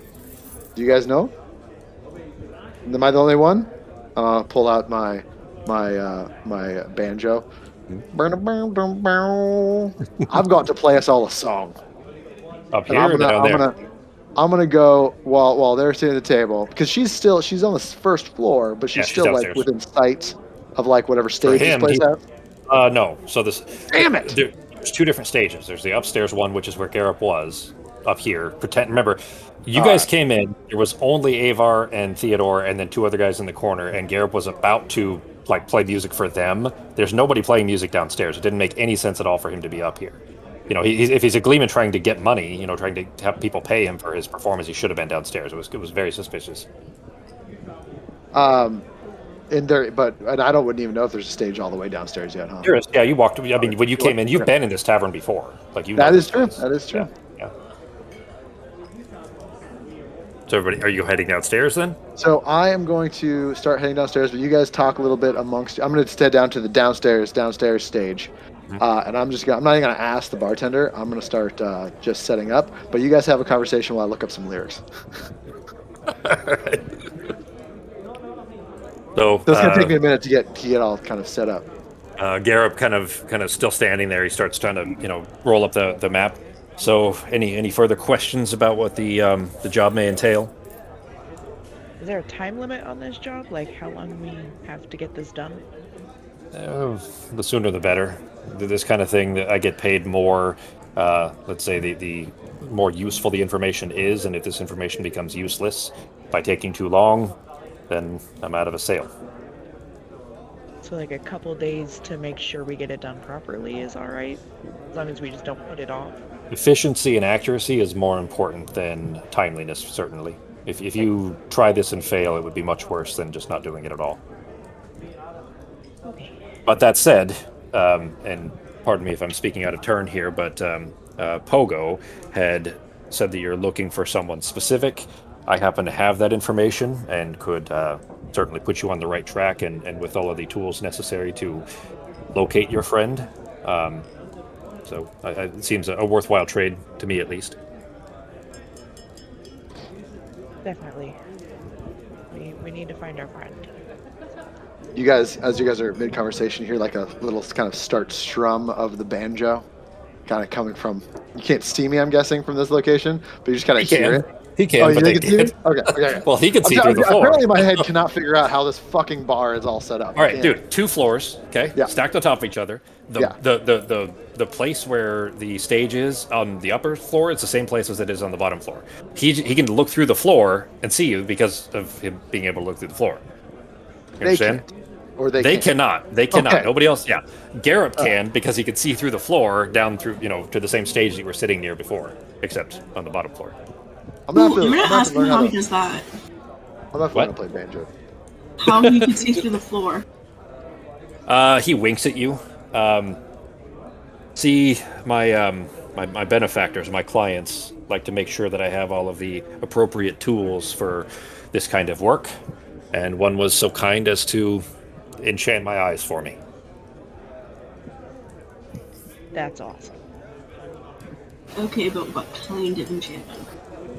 So I am going to be on the stage, and I'm going to kind of look around a little bit, and I'm going to see this kind of sad young lady who I assume is Jazeera, and I'm going to go ahead and start putting on a performance. And I still look like a dwarf, by the way, but I do remember I looked like a very attractive. I made myself look like a very attractive, almost like nobly dwarf, so I don't look too bad. Did you don the Gleeman cloak in your disguise, or no? No, it's. Okay. I think so I you're did it just as a random dwarf walking through the town, or through the random bar? dwarf, Okay. and he was originally with Petey Pablo, but I think Petey Pablo is now tied up outside. Yeah, he is. Petey Pablo is definitely tied up outside, giving mean looks to the. Not even letting him fly. Oh, you mean outside the tavern, not outside the city? outside the tavern. Okay, gotcha. All right. Oh, that's so right. in You put him on the on the hitching post. Yep, the hitching post. Okay. Yeah, and I told him not to attack anything. Well, you had to put him further away because he was by the door first. Remember, I forgot we talked about that because you were going to put him by the door, and that would have scared the patrons away. I think he's out there somewhere. But anyways, so I'm gonna play my banjo tonight. I'm gonna have myself a real good time. I feel alive, on the world. I'll turn it inside out. Yeah. I'm floating around in ecstasy. And I'm going to sing the entire Queen song, Don't Stop Me Now, that I clearly made in this Oh, world. okay. God damn it. Okay, I knew I could vaguely I'm recognize the lyrics, but I having a couldn't remember the good song. time. Yeah. I'm having a good time. So I'm gonna play the whole thing. Okay. So that song attribution is Pogo in the lore of this world. Playing a banjo and singing Yeah. in a thick Scottish dwarven type. Oh, okay. Not even trying to do Freddie No, Mercury. I got my normal accent, and then when I'm a dwarf, it's more, All right. a little more gruff. Matches my beard. Give me a performance check and then a perception check. And what's the group doing up there with But I'm Garrett? trying to kind of sing to her since it's not very busy. Okay. When we came in, we saw exactly where the stage was down there, right? Yeah. Basically, you come in the front door, stage is on your right, stairs Damn. are on your left. You come up the stairs on the second floor, and the stage is in the exact same place. It's just on the far wall, on what would be the right side of the building, essentially. Does that make sense? Yeah. Okay. So with prestidigitation, you don't have to see; they just have to be within range. So sparks are just gonna start like falling all over the stage on top of Pogo. All right. Yeah. I mean, you know Like where the little stage is, so you can do that. Sure. So you don't know who did it. No, You don't know who did it, Pogo, but clearly one of your friends. friends. Like a tiger, defying the laws of gravity. I'm a racing car passing by like Lady Godiva. Your hair catches fire like a Michael Jackson concert. The performance goes fine. You're not confident in the song, but it keeps distracting you enough because you haven't tuned your banjo in a while, and there's an errant pluck occasionally. You're gonna have to practice the song a bit more, but you're not able to focus enough on you feel like on whether you got Jazeera's attention or not. At least you don't seem to have. There's as far rough as you can tell. rolls. The place downstairs is actually pretty lively. It's pretty packed downstairs. Okay. Because it is essentially lunchtime.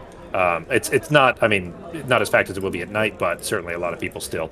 But anyways, you do get plenty of people looking, and you get a few people that as they start to recognize where the beat is, they start kind of lightly tapping their metal tankards on the tables. And it was well received. You just don't know if you caught the attention at all of Jazeera. All right, and I'm gonna sing afterwards. I'm going to do a second song. After I pause in the middle, and I'm going to do a shout out to the bartenders, and I'm going to do a shout out to any girl and this song goes out to any girl who's been hurt by a man in her life, and then I'm going to sing. How unsubtle are you going to be about this? Yeah, no, I'm not being. And then I'm gonna sing. Let's see here. Yeah, I'll sing "Love of My Life" by Queen to the room. So if anyone's not sure, that's the "Love of My Life." God, it's so hard to sing with a fucking accent. It's goddamn impossible. It's hurt. By the way, for everyone who doesn't know, it hurts my soul because I'm actually a pretty good singer, and I can't for the fucking life of me sing with an accent. It's just well, I think that's the whole point, though. I mean, even a British singer doesn't sound British when they're singing. It is weird, right? Like the Beatles, you're like, oh, okay. Yeah. Love of my life, you've hurt me. You've broken my heart, and now you leave me. Love of my life, can't you see? Bring it back, bring it back. Don't take it away from me because you don't know what it means to me. And I'm gonna sing that one to the group as well. This one is gonna be. Yeah, gonna have a shout out before. So go ahead and give me another performance check, and then the group upstairs, Gareb kind of gives a weird kind of shoulder. What's the word I'm looking for? Like a that doesn't sound so great downstairs. I think I'm gonna go down and maybe help him with that. What do you all? Do you need any? Anything else from me? Any other questions before I go down and see if I can maybe, kind of shore him up a little bit? I mean, until we talk to her and get some more information, I don't think there's anything else that we need. Unless you guys can think of anything. I'll be here when you guys figure out what it is you're doing, and if you're, needing further questions, or if you need tools or maybe some introductions for locksmiths, things like that, let me know. I'll be keeping a room here for the next few days at the very least. And he heads over to the stage and starts grabbing his things to head downstairs for Pogo. Pogo, you see Garrett walking down the stairs holding his loot. The second... Okay, well, that's a little bit better. Give me another perception check, Pogo. As you see, looking towards the stairs, you have to look past Jazera to see Garrett kind of, carefully moving his way down the stairs because he's a halfling after all. Okay. She definitely notices, and as you look at him, you see her looking at you, and you kind of gaze over her as you look down, so that you're not trying to give the impression away. She's definitely aware now and is paying attention to the stage. Garrett walks past her. She doesn't seem to, clock him at all. Doesn't seem to pay any attention as he walks towards the stage to come and join you. All right. So I'm singing, and I'm gonna. My plan is, in my mind, I see Garrett, but I'm gonna go ahead and I'll. Does he have any instruments? Like he has. Yeah, he's got his loot. As he's walking towards you, he strings or throws the loot rather over his shoulder with the the shoulder strap.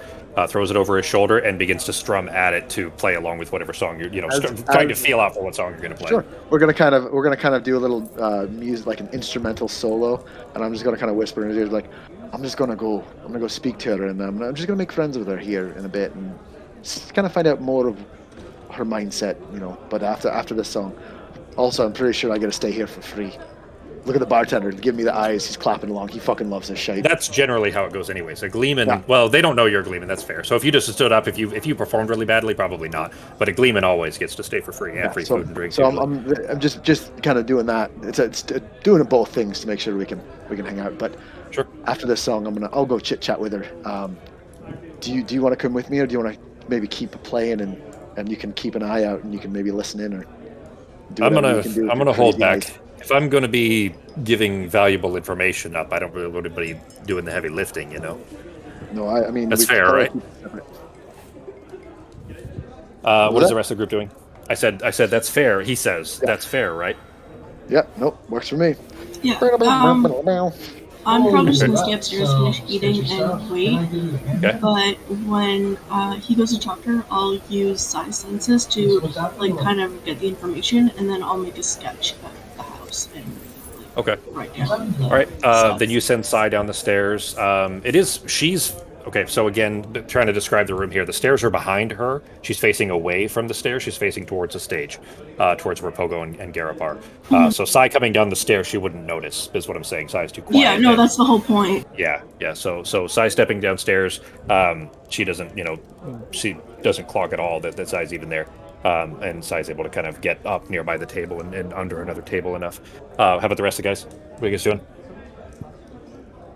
I'm gonna go sit with my dad and Avar. Okay, so they are sitting at a table. If you were looking at this, remember that. So the VA here, the dark line that's in front of the fire there. It's kind of blurry because I had to blur out something there. That's the staircase that leads down. It's basically you can't see it because it's it's absence of space. But essentially, they would be at the table that's at the far end, underneath the window. Do you see that? Yeah. So imagine it like that. They're basically at the top of the staircase, able to look down and see the people going up and down the stairs, but you wouldn't be able to see the rest of the floor. You can just barely catch the bottom of Jazera's chair, and like a little bit of the dress that she's wearing. And that's it. So you kind of sitting at the table there, you can just barely see like the corner of her dress essentially at the bottom of the table leg. And see that's the spot that she's sitting in. That's about it. Artemis is going to stay up here and use Sai, so you'd have to sit still essentially for that, Artemis. Nazim and Norak, what are you guys doing? Go downstairs and watch the Pogo and Garrett performance. Okay. Now, you, especially with your stature, definitely draw attention. Are you going to you'll be making noise probably going down the stairs anyways, but are you going to walk past her, or where are you going to be in the floor? Yeah, I'll near the stage, like near the door. Yeah, probably near the door. Okay. I feel like we don't like, because how much does he weigh in this game? 400 something pounds. I think you know what we don't do enough of, and I get it 'cause it'd be so hard on the DM. Just as he walks around normal shit, just break stuff, like walking in stairs and stairs So just I crack try, underneath him. yeah. Well, for real, Ben probably notices it because it's his character, of course. But I Yeah. often say when he has to duck his head to go under Yeah. doorways, or when I told you guys when he came up here that he tried to, he wouldn't be able to sit on the chairs, so you guys had to move a table over just to sit on the bench. That's I right. try. Yeah, I try to put those things in, but Ben probably notices them more because it's it's him, and you guys having to make special accommodations for this giant. I love hearing about it because I just always picture like everything creaking under him, and he doesn't get to sit on a chair, but he has to sit on an entire table cross-legged like a fool. Yeah, I tried. I mean, I'm not saying I'm I'm not the best DM in the world. I'm not a fantastic DM by any means. But as far as like your guys' physical statures, I do try to fit them in as much as I can. Especially like it's a little easier probably for halflings because you're not breaking things. It's just a matter of people looking Everything's down. too You have big. to It looks stand like up a lot. Yeah, yeah. So I try to bring those things up as often as I can too. It's probably like if anything, it's probably more annoying for Arteme and Nazim because you guys don't you're basically general like at regular height, so it's a little less customization I guess needed for you all. well, that All right. just means stuff doesn't change too much. It's nice. It's a little exactly. It's a little easier. Yeah. It's a little easier for you guys. Instead of like for Norrock, it's like a giant and a dollhouse, and then Yep. for like the halflings, it's like a giant house. So for us, it's just normal size. But I mean, I do also try to bring up how often you guys are a very odd group. The mix of all of you together too. It definitely is draw true. attention there too. It's a little harder for you guys to blend in unless you're disguised. Two Anyway, of us so barely come up to Norrock's kneecap. yeah, yeah. Having a half giant and halflings, walking around together is definitely very weird. Hence the I'll just sleep in your backpack while you walk kind of shit. But anyways, so Ben, you said by the door, right? Like nearer to the door.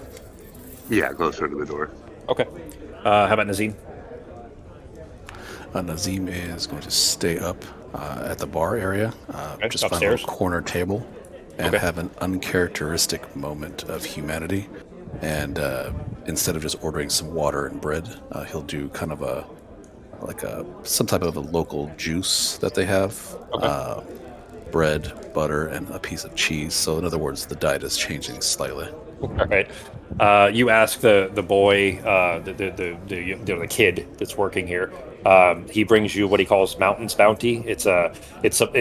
People drink it with liquor added, but it's like a glacial stream water that actually makes you feel like even though it's not that much colder than room temperature by the time he brings it to you, it has like that almost cilantro type effect where it just feels very cold as you drink it and you have like almost a chill. Mint water or There you go, kind of a mint type of a flavor, yeah. But feels like physically cold as you drink it, even though the glass itself is not even that particularly cold. But anyways, so you've got that. You from that position where the bar is, you wouldn't really be able to see anything downstairs, but you do know that Sarah's right there, and you can see her out of the corner of your eye, and she can see at least a little bit of where the girl is downstairs. So with all of you in place there, Pogo, what are you doing? After the song is finished, I see that people have kind of moved around a little bit, and kind of different around the place. I am going to put my hand on Garrett's shoulder and be like, all right, well, you continue this for the next set, and I'm going to cast guidance on him so he can maybe do a little bit better. So I'll hold some concentration on guidance if he needs to use that. Okay. I double checked too. My hat doesn't require guidance.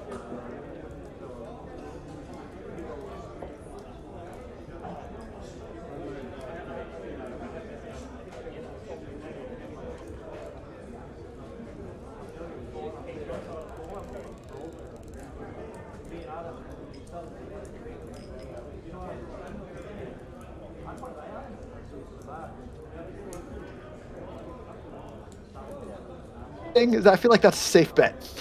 Sure. I mean, vodka is literally just a distilled potato, right? So I mean, that's a for sure thing. I'm going to ask the bartender. Excuse me, sir. Do you have anything like kind of an alcoholic sweet drink, something that maybe a nice sweet mead, something that will be good for that lady over there, or do you know what she's drinking? She gives you a grin. It's a woman. She gives you a grin. She's drinking water, Gleeman. Or no, actually, Mr. Dwarf. But if you'd like to drink her something, I mean, maybe it'll stop her weeping. Maybe. Why don't go ahead and give me two something sweet, something kind of fun. I'm not spending another fucking gold on this shit though. So whatever it is, I'll break the gold. I'll leave like a silver tip, but Sure. whatever that is. I'll call it 2 silver. Really, just for 2 silver. a couple of drinks and your tip. Yeah. Sure. All right. Let me actually.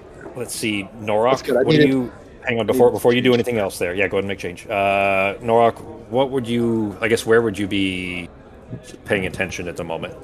Because you're downstairs and you can see the entire room, especially with your head almost touching the ceiling. Like you got a good vantage point. What would you be watching? They are in between songs right now, right? Pogo and Garrep are Garrep they is actually playing a song right now? Well, Garrep is still playing a song off to the right of you. If you've got your back to the door, let's say, right, you're kind of just beside the door. If you've got your back against the wall there, right beside the door, over to your right, Garrep is on the stage. Straight ahead of you, over at the bar, is Pogo, who is buying some drinks there, and off to your left at the base of the stairs is Jazera sitting there, like kind of sitting in her chair and nursing a drink, which is water. Probably would have been either at Jazera or Pogo, because I would have been watching what they were doing, because I was hoping she's going to throw a drink in his face or something that I could laugh at.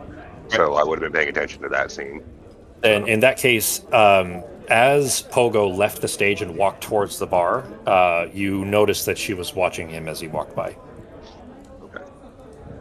And now that he's at the bar and kind of turning around holding these drinks, and she's already kind of like pretending or trying not to look in his direction as he walks towards the table.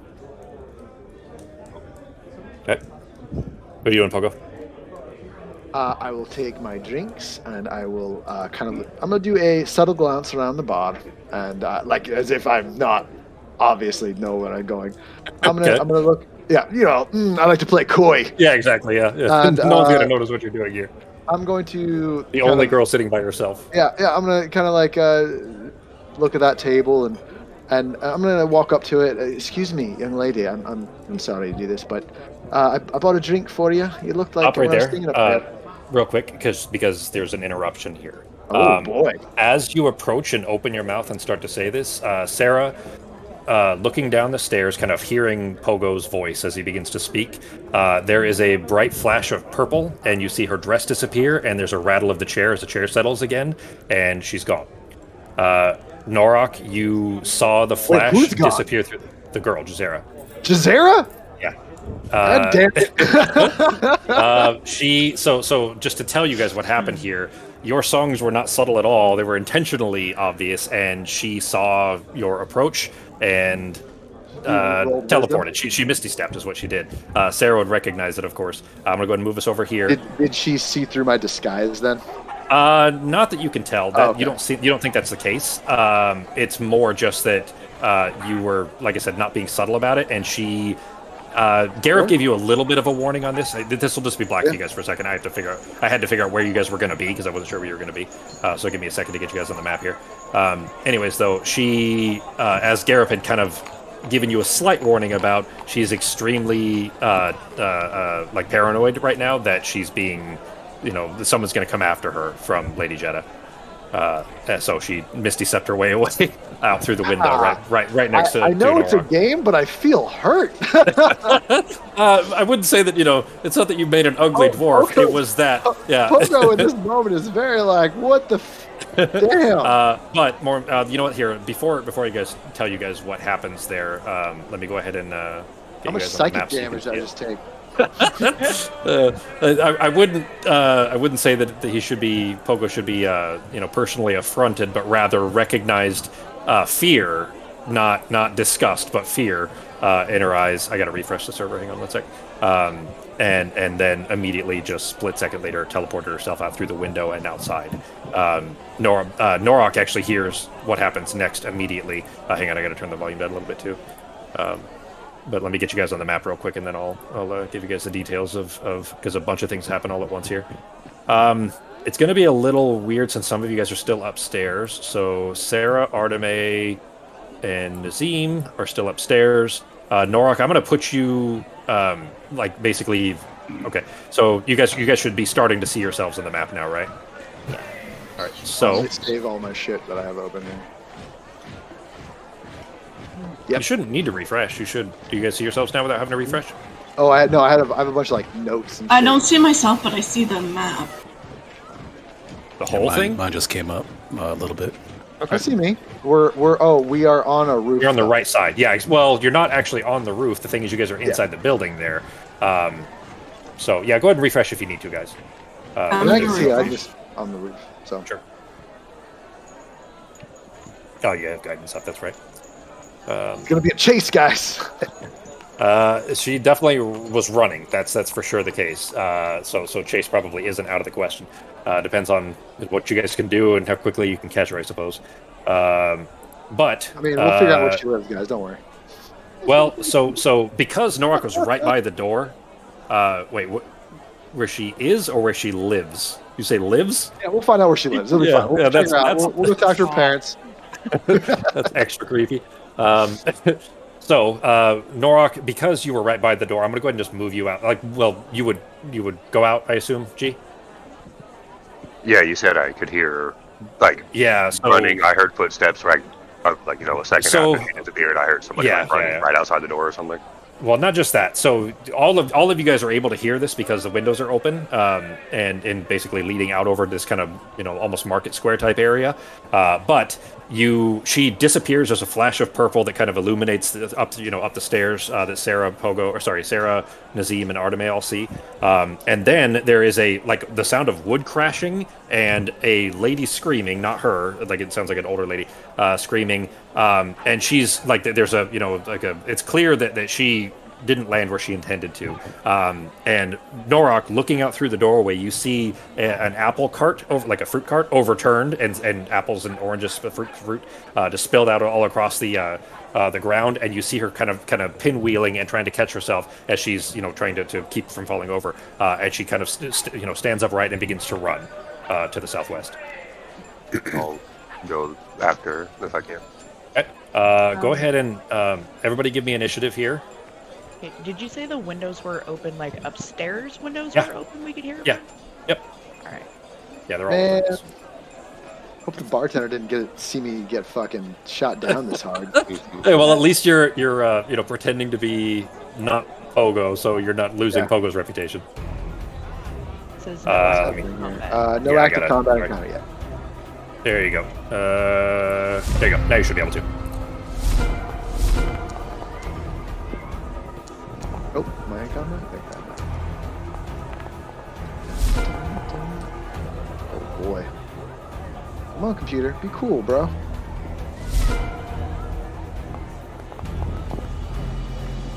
Ooh, there's music. Or sound. Do you guys see? Ben can probably at least see. I'm not sure if everybody else can yet, but she's to the south of you, G. Do you see her? In a blue dress there? Yeah, just a couple steps. Yeah, I see it. No. That one right south of you is a halfling that's just out there on the deck. She is way to the south. She's down here. Look. Draw on here real quick to show you. Yeah. And everybody. Okay, yep. I see her. Yeah, she's down that way. Everybody see that arrow? Okay. I see it, but I can't see from my character's point of view. Yeah. That's fine. As long as you can see the arrow, just so that you guys know what direction to run. I guess is what I'm trying to describe here. So that you a red line coming off of Norak. Yeah. I just did that. Okay, so I just deleted it, but that's the direction where she is. You know what? Well, with everybody, the thing is, it's a little because you wouldn't be able to see outside necessarily. So I guess it'll kind of depend when your turns come up on where you want to go and and so on. Arteme's first. Arteme, you are still upstairs. Through size, hang on, that's still a little bit loud. Let me turn that down some more. Through size perception, you saw the flash of purple. No, that was a misty step. She clearly teleported herself out through the window and is running to the south. Like you hear from side that she's running to the south. What are you doing? I'm gonna let go of size senses and I guess make my way down. Okay. You turn behind you, you can see a window that leads straight outside. Like you could, especially with some, with a not awful roll, you could probably hop out through the window, slide down the roof shingles, and then land onto the deck pretty easily, right next to Norak if you wanted to. You want to go that route, or do you want to run down the stairs? I would go down the stairs like at a normal pace. I wouldn't necessarily rush because we're trying not to draw too much attention. Okay, that's fair. All right. the room. Actually, nobody else is in the main room, so they wouldn't notice. All right, Arteme, as you run down the stairs, everybody has kind of put their tankards down. The woman behind the bar is also similarly kind of surprised. They're all kind of looking quizzically towards the door after hearing the crash outside. So clearly it drew a lot of attention. I'll tell you, it probably takes you almost all of your movement. It's going to be basically 5 feet left by the time you make it out the door. Okay. To go all the way down the stairs and then make it out the door. 30 feet movement. So unless you're going to dash, that's where you're at, is right there. Yeah, I'll dash out, but just to give myself a bit of extra speed. But I'm not gonna do it I'm not gonna rush. If you get what I mean. Okay, you're gonna power walk your way down to the Yes. door. All right. So you are at the door now. Then, we'll say that you dash, so you still have 35 feet of movement. You still have to kind of have hurried. So we'll just say that you spent most of your hurry down the stairs rather than to get to here, unless you want to do it. Doesn't matter. Up to you. How do you want to do it? I'd hurry down the stairs a bit, but not to draw attention. Okay. You know what I mean? So you have 35 feet left. What do you want to do with it? Yeah, I'm gonna go out the door and head towards the way she's going, but I'm gonna do it at a leisurely, not rushing, but not necessarily walking slowly. Okay. So you're outside now. You see her to the south. She's in the street to the south of you. You're basically on a deck right now, and the deck has stairs south of you. It's only probably 5 or 6 feet up. You could easily hop over the fence there into the this kind of wagon full of hay, or you could go around. But you have 35 feet. What are you gonna do with it? I'm gonna go around because, like I said, we're not trying to get too much attention. So I'm gonna go down. Go ahead and move yourself. She's to the south. Go ahead and move wherever you're gonna go. It'll be 7 squares worth.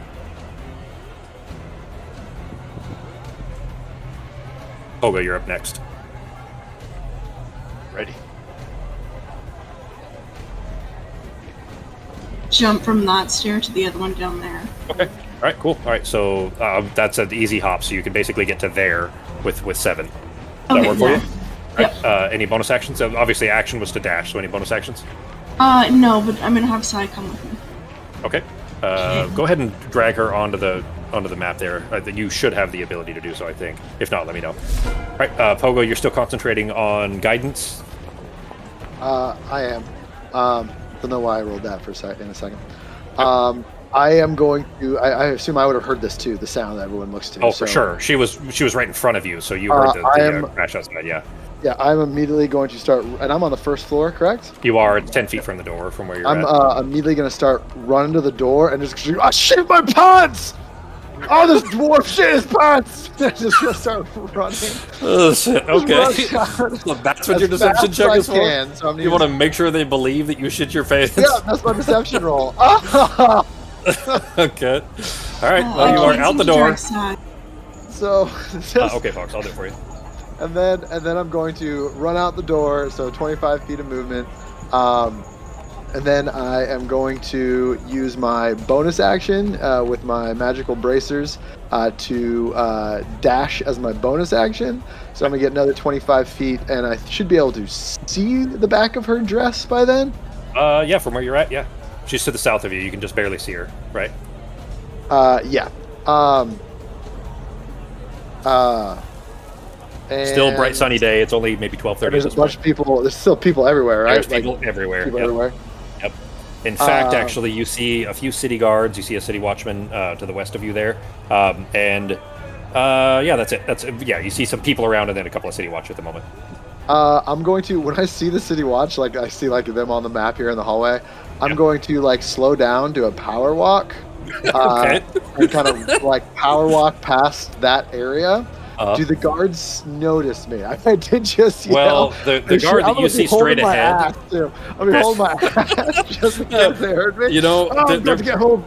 The city watchman that you see straight ahead of you with the kind of rattle of noise and a woman cursing. Got me out of a speeding ticket once, so I didn't shit. I was like, I'm gonna shit my pants. I gotta go home. They're like, oh, okay. Well, the city watchman doesn't seem too concerned with the dwarf shitting his pants because he heard the woman scream to the south and looks like he's about to head that way. to the south, following the girl in the blue dress. Then? Towards the sound, yes. Yeah. All right. So I guess I'm going to be kind of hanging out-ish with... Oh, this is you didn't dash it. It only took you 10 feet to get there, so you still have a lot of movement left. Go ahead. Yeah, let's see here. All right, so let me move my character. So... you can push past him. He's another halfling. 25, and I get 5.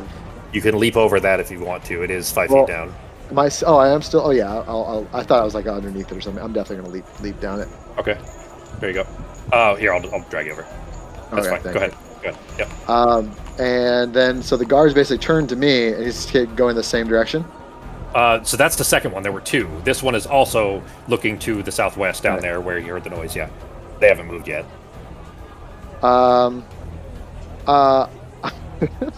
I'm regretting this shit my pants line now, but she would have heard it too, by the way. Yeah, I know. Even more confusing for her. How many people? So like on the map, I see 1, 2, 3. I see a guard. 4. There's a person up on this balcony, just the random person. Yep. That's 5. So this is how you far you probably see 10 people right now, but like just from the sound, you can hear there's a lot more people as soon as you get around that corner to the south. All right. In that case, I will just kind of get like power step up to here and just excuse me, young lady. I'm sorry I scared you, but we need to talk. It's very important. It's urgent. She's looking over her shoulder. She's running away. Yeah. Kind of looks back over her shoulder at you, like still terrified, and running like as fast as she can away. All right. Would so that was that bonus be a free action, or is that my action? No, that's free. No, that's free. So you did movement and bonus action to use your bracer. Dash again. Yeah. Any action? Yeah. Okay. Sarah, you're up next. God, I don't want to do this. I don't want to do this at all. I'm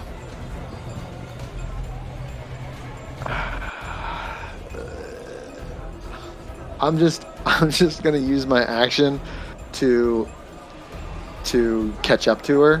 So I'm using my action to dash as well. Okay. I'm just gonna use my action to dash to her. I'm not gonna be aggressive with her. She's still trying to run. Are you going in front of her or just beside her? Just beside her, and I'm just literally still talking to her, slightly out of breath. That I mean no harm, and please, we need to talk to you. It's nothing bad, and I'm sorry that we scared you. I'm basically giving her some more. Like if we could stop in this public place, it would be fine. That's all I'm doing. Just as we're kind of jogging down this alleyway. This isn't a jog. This is full-on sprint as fast as she can. And in fact, for you to do 90 feet in a round, it would mean you would be as too. It'd be difficult to get all that. But 75. So 75. Sorry, you got 25 feet. That's right. Yeah. So 75 feet, but still. Go ahead and give me a persuasion check with disadvantage. It's difficult to get the get the words out while you're trying to run like this. Not to mention her predisposition. Oh, from the natural 1. Okay. I was like, re-rolled it, didn't it? It automatically re-rolled. Yeah, it did. Oh, cool. So it was a 7, which plus your 15 is still a 22. She's rushing. There's a. You know what? You probably couldn't see her facial expression from there. I'm also gonna say I didn't really show my pants. Just so that she knows, right? Yeah, because she definitely heard that. Like she sees this dwarf walking up towards her. She thinks it might be an assassin or something. And then he got here until kind of came out. Middle of a city. Oh shit, there's other people. Yeah, there's a market in the it's a market area in the middle of the city. Of course, there's city watch around. You don't know whether she believes you or not yet. Is I guess what I'm saying. But she's still running, but basically nearby you. All right, Sarah, start. Alright, so that is a window directly in front of me, right? No, that was this window is across the room. It's 15 feet to cross to get to the window. This one? Would be this one right here. Okay, so that one over there is not a window? They both are. You could get that one to the right or to the south of you. This would be right behind the stage. The stage is right there, so you could go through the one from the stage if you wanted to. They're all open, so Okay, I was it just wouldn't make any trying to difference. whichever one's going to give me the best view down the alleyway Okay. she's running. Probably there. So from there, I didn't, because that's supposed to be the second floor. You're not actually on the roof, obviously. From there, you can see Arteme is just down the stairs below you with Sai. There's a guard right there. In fact, you know what I'm going to do is I'm just going to move you right here, and now you can actually see. Well, shit, actually, because of those stairs, you kind of can't. There. Yeah. So you're still up at the window, but now you can see the map to decide what you want to do.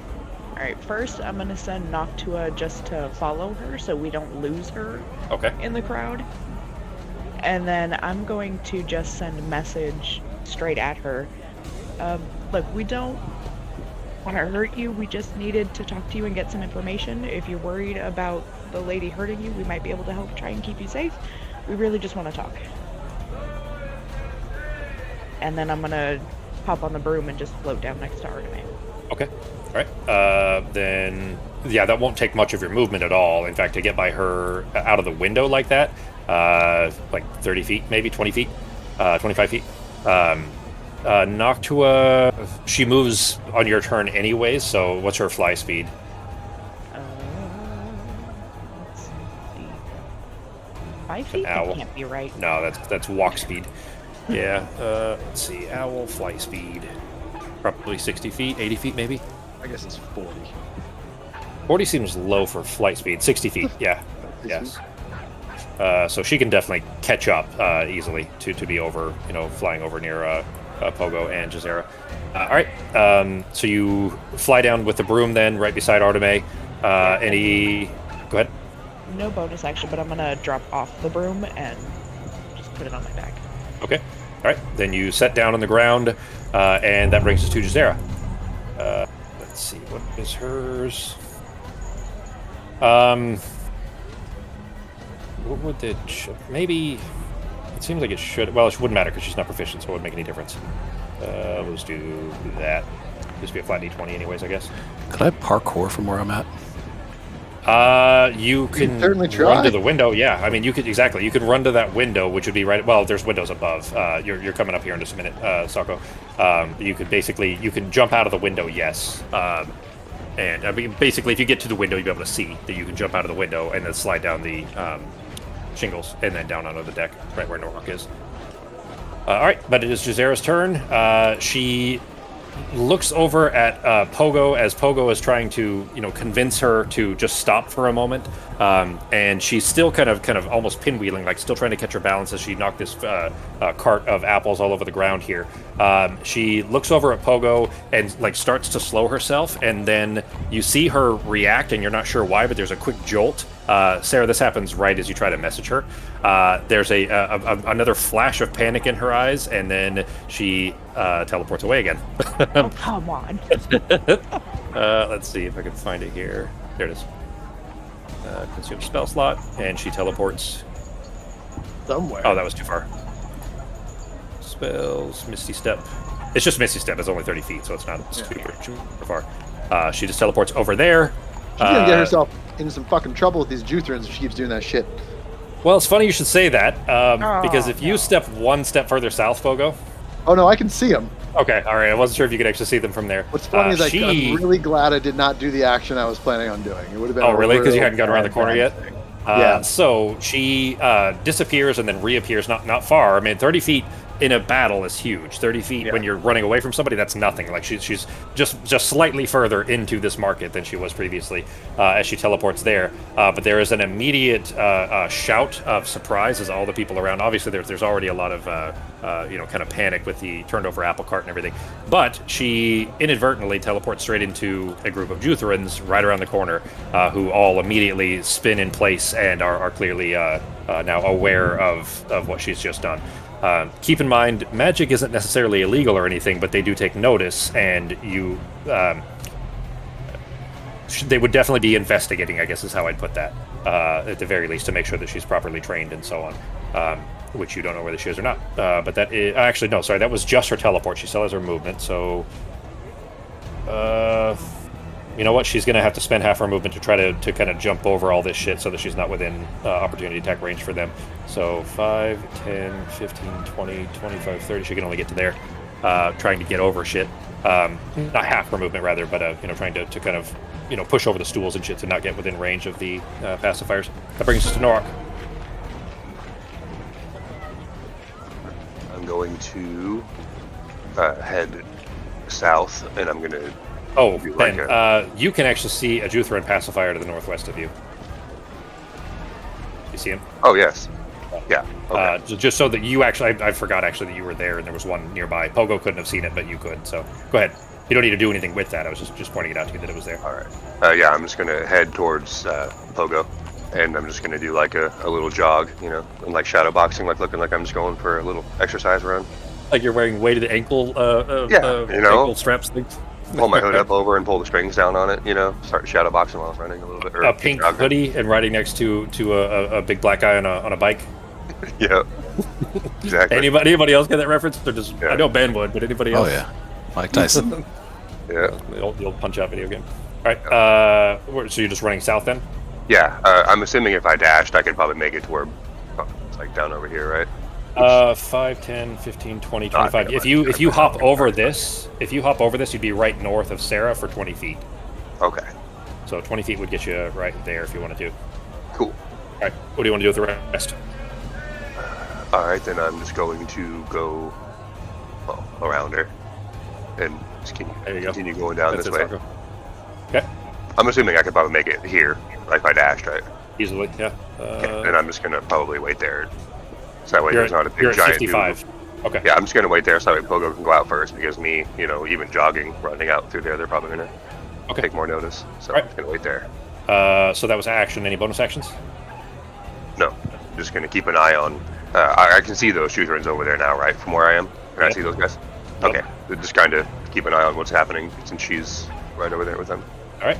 That'll bring us to Nazim. All right. I will not be floating. I will be walking like normal. Down the stairs, you're going to go out through the window. Through the window to the left. All right. So it'll take you 15 feet to get... go ahead and give me an acrobatics or athletics. You can do either. Acrobatics or athletics. Whichever you prefer. It's a low DC anyways. Yeah, you're fine. You rushing towards the window, you kind of give yourself a slight lift without enough to be noticeable, but not enough to be noticeable rather for the two guys that are still left upstairs. As you kind of lift yourself up through the window and then set your feet down onto the shingles and then slip yourself down and then land carefully onto the deck. 15 feet to get there. So what are you doing with the rest? The rest, can I drop down to the hay, pull an Assassin's Creed, and then continue to run down? Yep, that's also similarly kind of using your extra telekinesis on your own feet to lift yourself up over it easily. It's only 5 feet for you to get there, so 10 feet left. All right, moving down 2 more, 10, 15. Okay, so that would be it for your regular movement, unless you want to dash or use action, bonus action. I will dash again, so that's another 30. Yep. Sorry, I gotta move you. There you go. There was a wall there. Go ahead. So that's 5, 10, 15, 20, 25, 30. Okay. And that's it for now. All right, just around the corner, you can, kind of as you run forward past Norok and Pogo, you can see the woman to the far to the southwest, just way over here. Do you see? I see her in a Juthran. Okay, yeah. You can see one. There's a couple more right beside them, but yeah, that's it. All right, that it for your turn? That's it. All right, that brings us back to Arteme. All right. I'm gonna move towards her. Okay. Just to the southwest. Go ahead.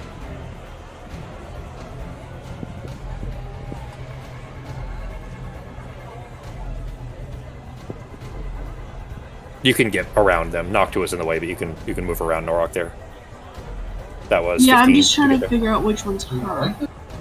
You can't see her from where you're at right now. She's way to the southwest of you right now. Okay. So if you go down 2, basically, there you go. You wouldn't be able to get that far unless you dashed. 5, 10, 15, 20, 25, 30. Exactly. That's 30 right there. So that'd be your movement, unless you want to dash or use the broom. Actually, you don't have the broom. Sarah has it right now. So Sarah has it because when we got to the end, I would have put it down. Yeah.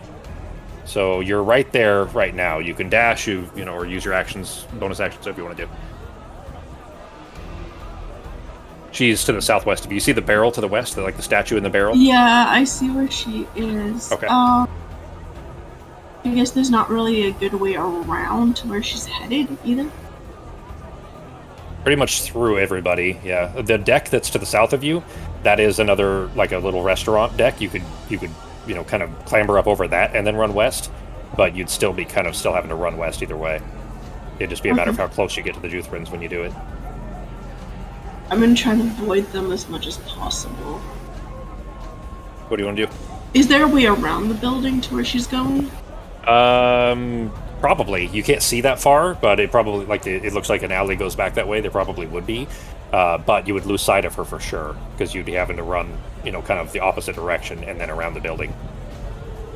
That's fine, I'll try and head her off that way. I'll dodge. Alright. Then 30 more feet would get you, the little halfling that's in the alley, you'd be able to get, here-ish. Yeah. Okay, perfect. That work? Alright. How about Sai? Is she doing anything? She'll keep an eye on her. Okay. Do you want her to chase after the girl instead of following you? Yes. Alright. Sai's movement is 40 feet. Alright. She'd be there-ish. Alright. That'll bring us to Pogo. Alright. So I can still see her across the area. Yep. I'm going to first continue to run, use my my movement, so 5, 10... You can do diagonal too, remember, so... Yeah. Yeah. I'll say it right. Just don't abuse it, but... Yeah. So while I'm doing this, while I'm running this direction, I'm going to telepathically tell PD Pablo to undo itself from its... from the thing Chew its way through the ropes, or undo the ropes. And then, just to, because I'm going to make him roll for it too, because he's got to do it with his beak. So, sleight of hand or dexterity. If he's it'll be the same thing unless he's proficient with sleight of hand. And No, since he's not. Yeah, exactly. So it'll be the same thing, anyways. He's a modified dex. PD Pablo he's a lock picker. See what PD Pablo gets. I mean, he's got a 15 dex. That's not bad. He just doesn't Not have. terrible. He doesn't have nimble fingers.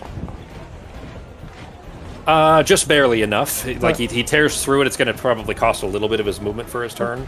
And I'm going to just kind of tell him to undo it and then kind of fly up towards my direction as I'm running. Okay.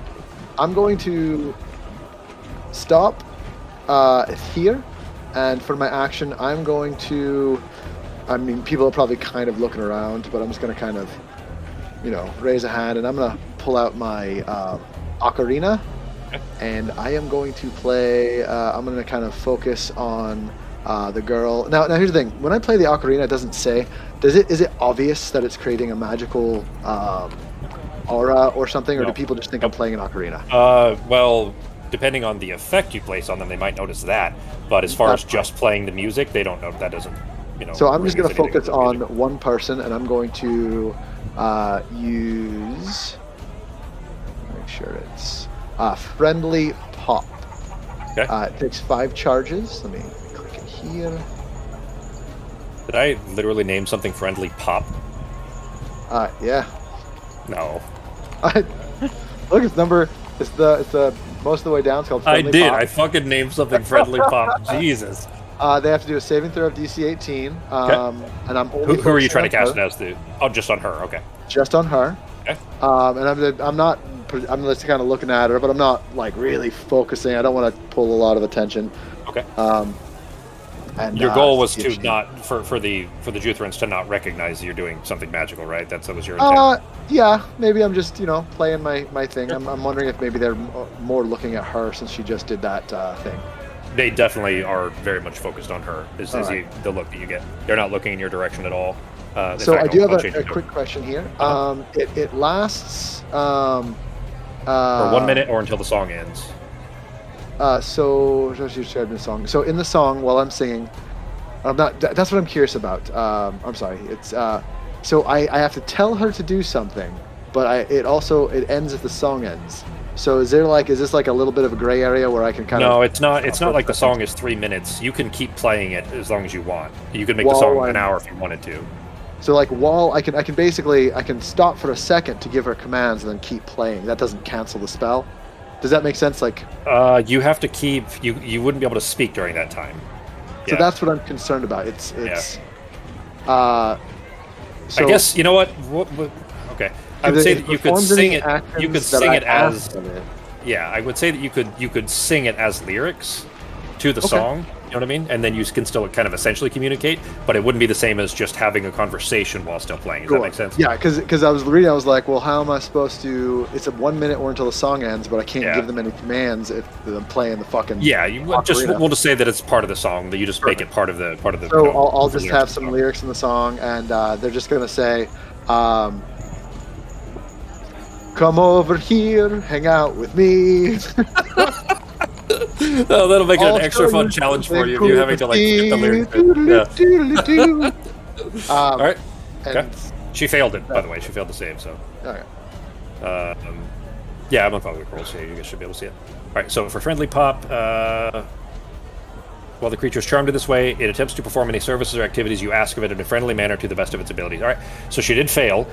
So she will attempt to come over here and sing with you. Is that what you asked her to do? No, just come over here and come with me. I'm gonna show her something fun to see, and so basically she's just gonna follow me. That definitely sounds very perverted. All right, especially for the guy that just his pants and chase after her. All right, that'll bring us to Sarah then.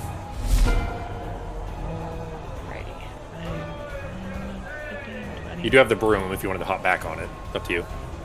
Well, I'm trying to be like inconspicuous. All right, so now I see a shit ton of Juthrins, and that's cool.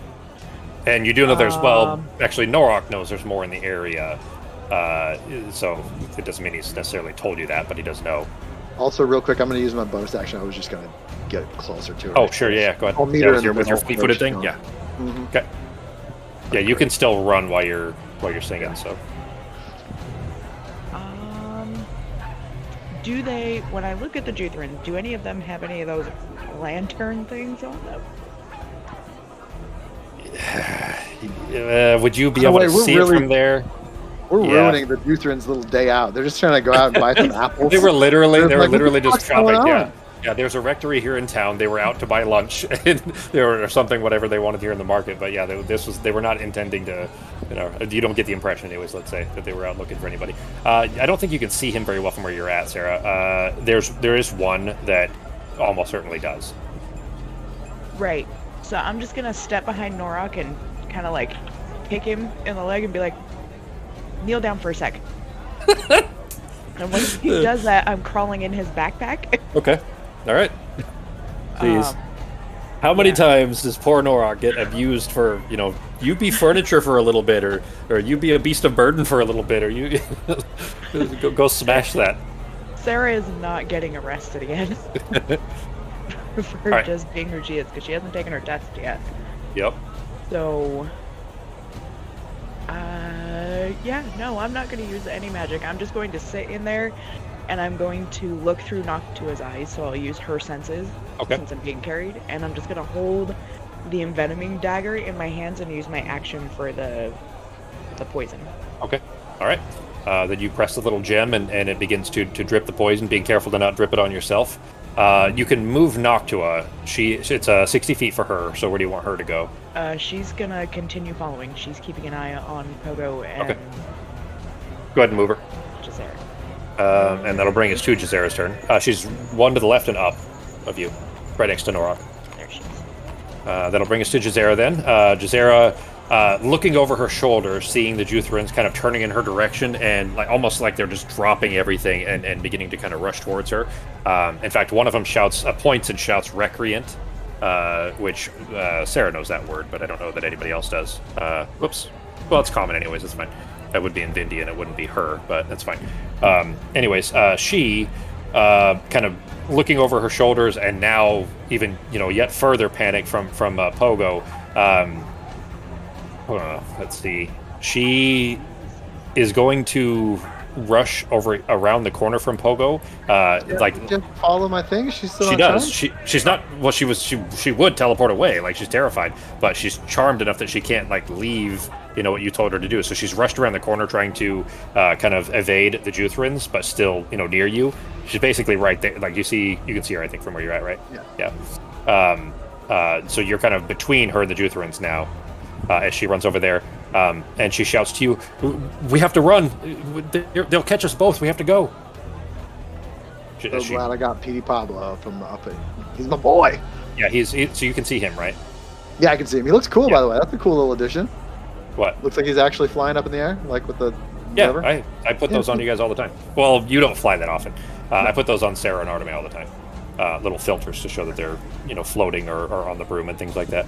But that is it for her turn. What's that? What did that word mean? Because it doesn't show up in anything I can read. It shows up as. Oh, god damn it. Yeah, it's because I had it on. I clicked the wrong thing. The word is recreant. That's what he had shouted. That is an untrained sorcerer. It's somebody who's using. It's a fucked up term. It's a mean thing to say. But it basically somebody who is accessing magic that doesn't have training or essentially the authority to do so without burning down their house or things like that, and hence they're a danger to society. Yep, that's why I'm hiding in a backpack. Yeah, you've been called that more than once. In fact, one of the earlier sessions you were called it a bunch of times.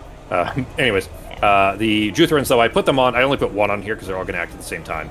But the pacifiers and the Residor are just kind of shove straight, like literally just push Pogo in the back, pushing you towards the steps there to get by you as he rushes around and then, oops, oh, I moved Noctua, sorry. Go ahead and put her wherever she was. This up real bad, real quick, guys. Yeah, she was just. I think she was like right there. Okay. 1, 2, 3, 4, 5. So he can get to there. 2, 3, 4, 5. The thing is, they would not be polite at all. So this guy, on his turn, the Juthrin Residor is literally going to push. In fact, Pogo, do you remember? Like, it was a Residor that smashed your head. Like, that's where you were killed by, was two of the Juthrin Residors. This one is literally just going to, like palm, like a gauntleted lobster glove hand just pushes you in the side of the head and shoves you to the left. Go ahead and make if you want to try to evade it, like dex-wise. He's going to take your space, but you can evade it without taking damage. Just give me a dex save. It's only a DC 10. He's not trying to hurt you. He's just shoving you out of the way. Yeah, sure. Yep, that's fine. You kind of dodge under the hand so that the gauntleted hand doesn't actually pinch into your ear or anything as he kind of steps into the place where you were as they begin to try to surround her. In fact, actually, when he does lift up a lantern, and Sarah, you can see this through. Well, you're not using Noctua senses at the moment, but from where you're at, you do see. I am. Oh, that's right. Never mind. You're that's right. You're in Norok's backpack. That's right. In that case, yeah, you've absolutely see him reaching down to his belt and lifts up a lantern, and he using his other hand pulls the mask off the hood rather off of the lantern, and it is this bright kind of sickly purple beam, 90-degree beam in her direction as he's kind of focused it on her direction. They shouted her to halt, and you're coming with us. All the typical let's arrest this subhuman kind of language at her. It is Norok's turn. What you doing, G?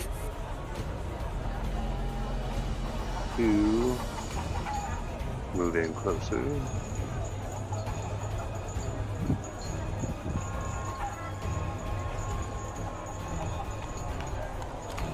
Bucko, you're up next. And I'm going to... Okay, well, we gotta do something. I'm going to attempt to use Intimidating Presence on the Juthrin Residor. So he'd be afraid of me if it works. Interesting. I guess do a Wisdom saving throw. Oh, shit! You know what? You know what's cool? Alright. This actually... I'm gonna show you something here. Alright, so I'm gonna go ahead and let's roll his save, and let's see how that goes first, and then I'm gonna show you something. Saves, it is DC 17 Wisdom. Oh, they are proficient with it, though. You can use your strength modifier instead. Well, that would be his strength anyways, but it's DC 17 Wisdom, which his save would have to be Wisdom. But he did succeed. I can make him re-roll, though, because I'm within range and I'm looking through Noctua's eyes, so I mean... Sure. Yeah, I think so. That seems fair to me. Cool, it is supposed to be you seeing it, but I think her... Well, you're in the my one. You backpack. still have to cast it as. Oh, that's true. You're in his backpack, so you're actually within range anyways. I was going to say that you'd still have to be in range, but you can see from her eyes and still in range because of Norik's backpack. So we'll go ahead and make him re-roll it then. Wisdom normal. Still succeeds, Yeah. 23. Okay. But I wanted to show you something here. So the Residor doesn't have this ability, so it actually could have succeeded. Whereas I'm going to go ahead and tell you this anyways, because you fought them before, so you were already aware of this. The pacifiers have this. Yep. Okay. So I'm only showing you that because you fought these guys before anyways, but it would not be able to work at all on the pacifier, but it could potentially have worked on the Residor, despite them being higher. They just don't have that ability. So, all right, so you tried to use Present, that didn't work. What else are you doing? That's going to be it, actually, because I moved and then just did my action, so that's going to be my turn. Okay. All right, that'll bring us to Nazim.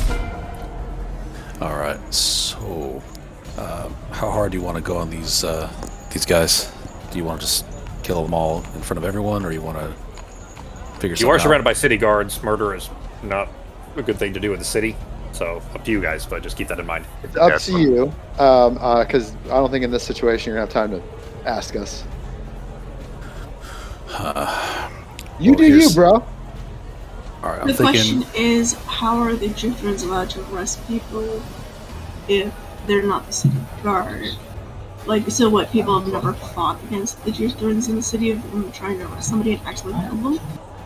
So think of it like this, I guess. So Arteme, you'd actually, having traveled, you've been in the city before as well, you would recognize that the Juthrans are afforded a certain amount of autonomy when it comes to specifically this thing. They're not police, but no one wants mages untrained running around, period. Not the City Watch, not even, even the good people, all of the good people still believe, well, not all, but certainly the vast majority believe that every single mage must be trained, because if not, they are an absolute danger to society. Okay, but just randomly calling somebody untrained doesn't necessarily make it true. You would also know that being in the city, they tend to keep lists of the untrained mages that are in the city that they're aware of, and try to capture them when they can. With the intent to pacify, by the way, the pacifiers, what they do is essentially burn it out of them.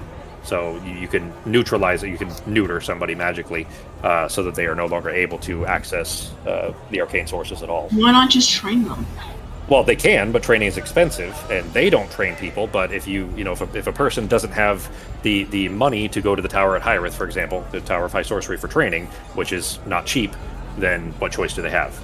So they either become what are called hedge mages, woods witches. Those are the people that live on the fringes of the society and try to stay under the radar of the people that might try to force them into something like this. That is just really messed up. Are they actively trying to kill her right now, or are they just trying to... No, they're trying to arrest her. They're just trying to arrest her. Yeah. What would you say we let them arrest her, and then we take care of them on the back end as they process her? No, that's probably not. We already broke into a Juthran thing. It didn't end well. Pogo died. I don't want to break into another one. Dwarf right now. What's that? Pogo's so happy he looks like a dwarf right now. All right, You're not that guy that was in the Eifelstead Impale. If you like, I can create an arcane gate and have her walk through it and get her back over here, but then that would expose us as magic users, so we're going to end up having to kill them anyway. We've got 3, I can see 3 on my end, but I don't know if there are any more Juthrans. And if we do kill a Juthran, that's also going to trigger the guards. Do we see how many guards are in the area? A lot. Yeah. So that would be ill-advised then. Plus, they're just trying to do their job. I mean, it's up to you on how much murdering that's worth, but... I mean, really, we just have to all get away from them. All right. Well, first things first, I'm going to have to move to them, so I'm going to get closer. Okay. 5, 10, 15, 20, 25, 30. You can go 2 more because of diagonal. Well, I guess you don't really have room. You could be right behind Sarah. There you go. That guy's in a wheelchair right beside you. Ooh. We can kick him over, use the wheelchair. It's a field acquisition right there. That's what is that, +3 mobility? Probably. Yeah, that's fair. Downhill, maybe 5? Got to have high enough strength to run it fast enough, though. You got to have enough upper body strength to use it. Gotcha. As long as it's downhill, yeah. All right, so they have her trapped down there. This is as far as I can run right now. I'm going to refrain from using any type of magic at this moment. Okay. I assume none of us have used any magic, and they don't know any of us have it, correct? More or less right now, and that's why Yeah, at least nothing that they've seen. Yeah, so far. Okay, so we're going to keep it quiet for now. To my question, even if you are trained from like the Magister, doesn't mean you're not necessarily completely untrained. So. Huh? You're real quiet there. What? I said just because you're not trained by like the Magister Tower or something doesn't mean you're completely untrained. Because I wouldn't be trained So as an elf. maybe it's different in Canada, but here, if you drive a motor vehicle, let's say, and you don't have an actual driver license, you're still committing a crime. That's still illegal. Sure. You could be trained. Someone could show you how to drive, but unless you have an actual driver's license, then, which is technically a driver's license, but anyways, unless you have a driver's license, you still can't do it legally. So that's what the system they have here for magic. You have to have a license. That's everywhere. That's everywhere in the Empire at the very least. Vabi probably has a little less of a strict control over that kind of thing, but the Empire is certainly run that way, which Arteme would definitely know for sure. Okay, that's what I was trying to clarify. Sorry. Yep. I guess I'll run in position then and hold. But you could still dash if you wanted to get closer if you wanted to. I was going to dash and get to position, hold. Okay. However, we need to make a decision what path we want to take because I can cage them. I can create a door to get her out of there and save her. I can blast them into oblivion, but then we'll take care of the guards. So just let me know. For the meantime, I will just dash 5, 10, 15, 20, 25, 30. And if you wanted to go, yeah, I guess you could go straight. Yeah, that'd be it. That's it. Okay. No bonus actions, no, you can free action to shout or to talk. Are you just feigning confusion? What's happening? What's the deal with magic? I'll just kind of bark out to everyone, what's the plan? What do you want to do? I'll have options ready for our next turn, for my next turn. All right. That'll bring us to Arteme. Arteme, going around the building to the southeast, you can see, okay, you don't have, I don't put shared vision on D&D. So what I'm going to do real quick, Fox, is I'm going to move you over there just so that you can see kind of because that was happening as you were moving anyways, so you can see what the other side looks like, and then I'll put you back real quick, okay? Oh. Move you over without intersecting a bunch of walls. So that's what it looks like over there. They haven't quite surrounded her, but they've surrounded the edge of that alleyway so that she can't get away. You, on the other side of the building, are about to go around from the back. Does that make sense? Yep. Okay. Now, that said, you did hear that Pogo is playing a song on his ocarina and singing. You don't know which song it is necessarily, but you do know that is typically for charming people. So you don't know what that means necessarily, if what he's trying to do with that. So do with what you will, but that's where you are. If you're going to go around the south part of the building, I put a wall there, but I can run you off the side of the map if that's your intent, and then you can go around the south side. Yeah, I'll go that way. Okay. All right, then in that case, it'd be 5, 10, 15, 20, 25, 30, 35. Well, are you going to dash? Yeah. Okay. All right, then in that case, 5, 10, 15, 20, 25.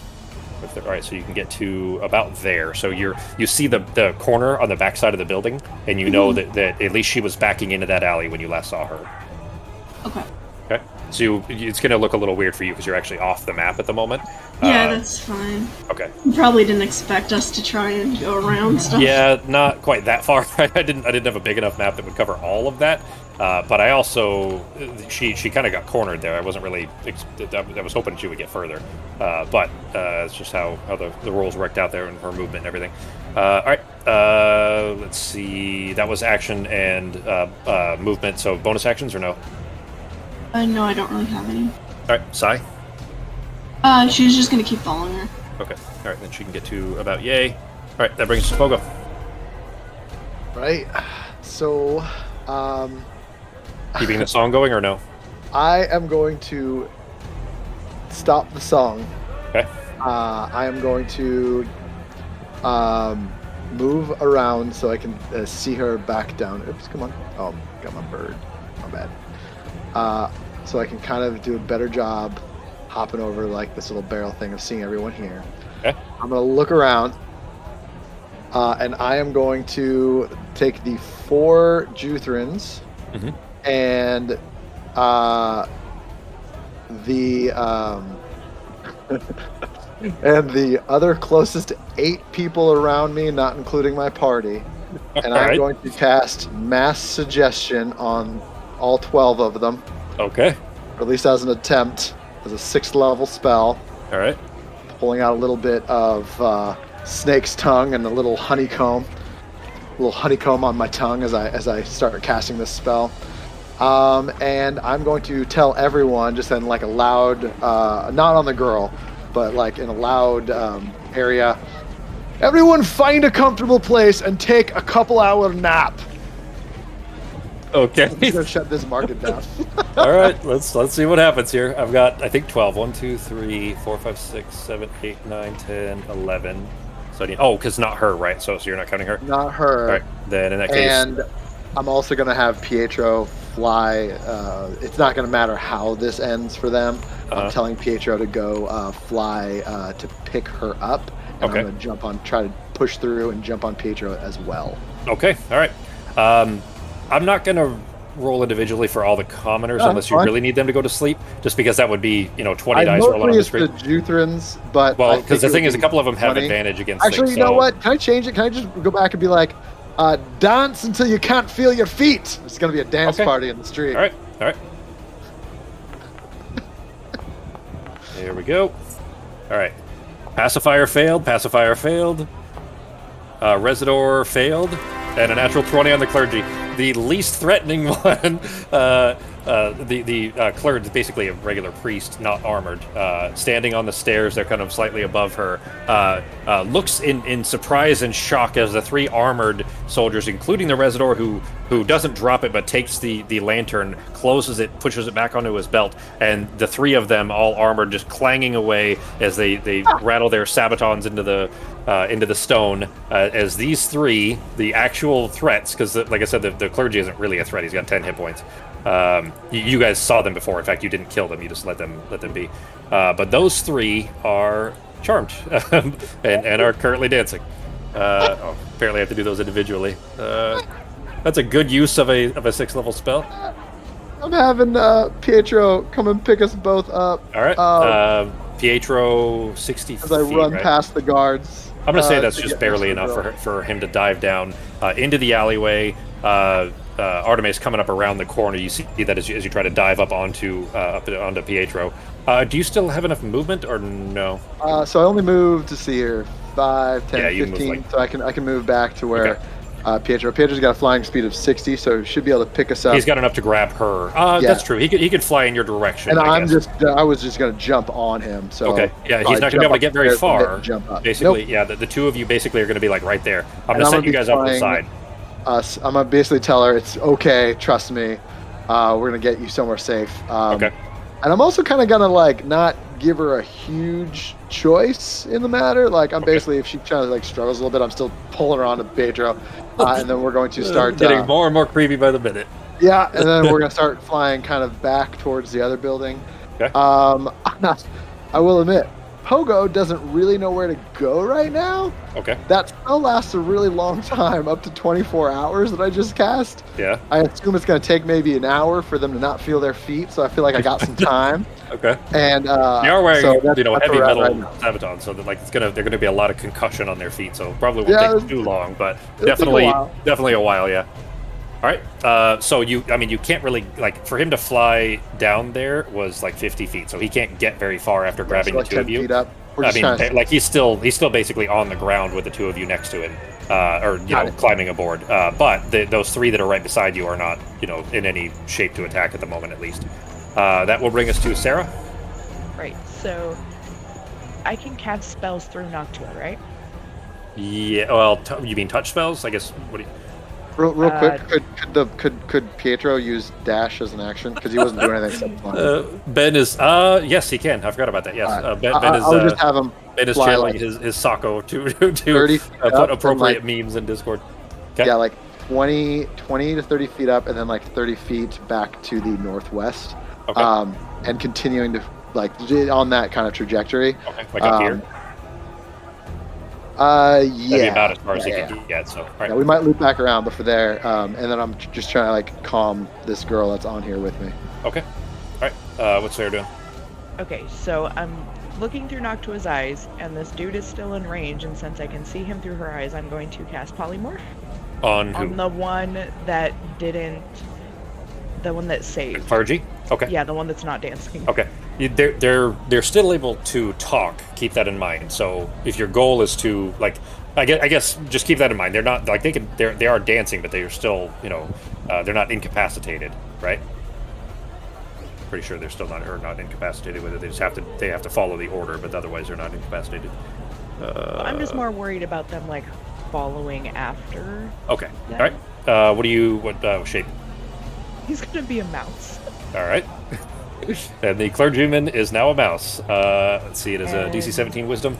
Yeah. I doubt he'll succeed on that. That clergyman is going to end up squeezing through a little crack underneath the building and turning back and dying. Oh my god. Well, Two he got a 20s natural save. 20 on his mass suggestion and a natural 20 on his which is good that it's him because he's the least actual threat. So the polymorph fails, unfortunately. Anything else? Well, I don't really... Oh, fuck. What do we have for bonus actions? But I don't want to call Shan because she'll try to eat him. No, I'm good. I'll just All right. keep it. I'm going to move Noctua just to kind of keep an eye. Okay. No, because they're still farther down here, right? Where? Like down this way. There might be more that way. Yeah, there could be others that way. Through Noctua, though, you do see Arteme coming around the corner, right over there. Okay, and where did Pogo and... Northwest. And you would have seen us fly off. Yeah. Yeah. And you're hearing just the Pietro in like here. smashing of feet against the grounds as there's them and like 4 or 5 other people randomly dancing in this courtyard. Pogo's cracking up too. There's 2 of them that are on the deck that knocked over their table on accident when they stood up to start dancing. Alright, then she's gonna head northwest then, if she Alright. saw them go that way. Okay. Then, yeah, go ahead and wherever your movement would take you. Yeah, you might have to drag her north first so that she does. If you're trying to drag her, there you go. Yeah. Yeah. That was. That's where she was, so it would be quite a bit northwest still if you were trying to have her follow, anyways. And it's still not letting me go. There was no wall there. There are invisible walls, not the movement kind, but the see-through. And we'll go up here. And then I think that's about as far. That's probably about right, yeah. Okay. Then it for Sarah's turn? Yeah. All right. Then back to Jazera. Pogo, she is in front of you as you're trying to kind of hold her still on the on Pietro. She looks back at you and she shouts, "Unhand me, you creepy dwarf!" And tell Lady Jedi I didn't mean anything. I didn't have any control of the situation, and teleports again. God damn it! Misty At steps least again. see where she is. She can't Yeah, get well, too she far. can't get very exactly. She can't get very Maybe like far. a goddamn roof So or something. she misty stepped over there, just further down the alleyway, and then is going to. She runs kind of almost crashing into the guard here. Exactly. That's the have a seat. Kind of crashes through the guard. You see her kind of pointing over her shoulder up at the griffin in the sky, and you, as she rushes past him, running now. She teleported, now she has her movement. 5, 10, 15, 20, 25, so she can make it to about there as she rushes around the corner. And that is it for her turn. The Residors, do they get, they don't get anything on their turn to try to break these, right? Like, if mass suggestion is just on until... They got to do it until that thing's over. But, and I didn't want to do anything extra mean. They just got to dance until they can't. No, that's fine. They get half an hour. 45 Yeah, minutes. no, that's very much better in your guys' favor, because if you had, done something that would physically harm them, that you'd have a bigger problem to deal with. All right, that brings us to Norok. Let's go ahead and finish this round real quick, and then we'll call it, because there's something that's going to happen here in a moment, but just so that we don't run over. What you doing, G? Just would have been heading in the direction that I saw. I did see Pogo fly For off sure. with Pietro, right?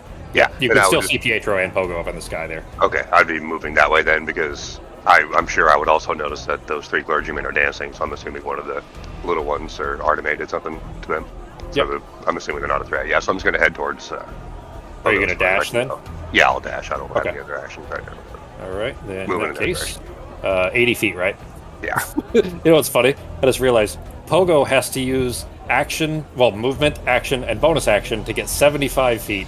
Nora can just do regular movement and action to get 80 feet. I guess that's the difference, though, between those giant legs versus the short little halfling legs. But I get to hide behind him, so it's a good trade-off. That's fair. Although, actually, Norok is running full bore with Sarah in his backpack still. Okay. Yeah. So, it does. I mean, normally it would slow you, but she doesn't weigh enough for it to make any difference. Yeah. Carrying somebody normally slows you. But all right, that brings us to Nazim.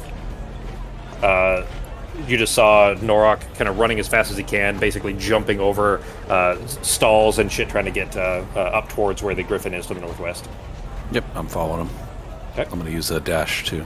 All right. 5, 10, 15, 20, 25, 30. 5, 10, 15, 20, 25, 30. You have 2 more, because you could have gone diagonal 2 places, so there you go. Okay. Any bonus actions? Not at this time.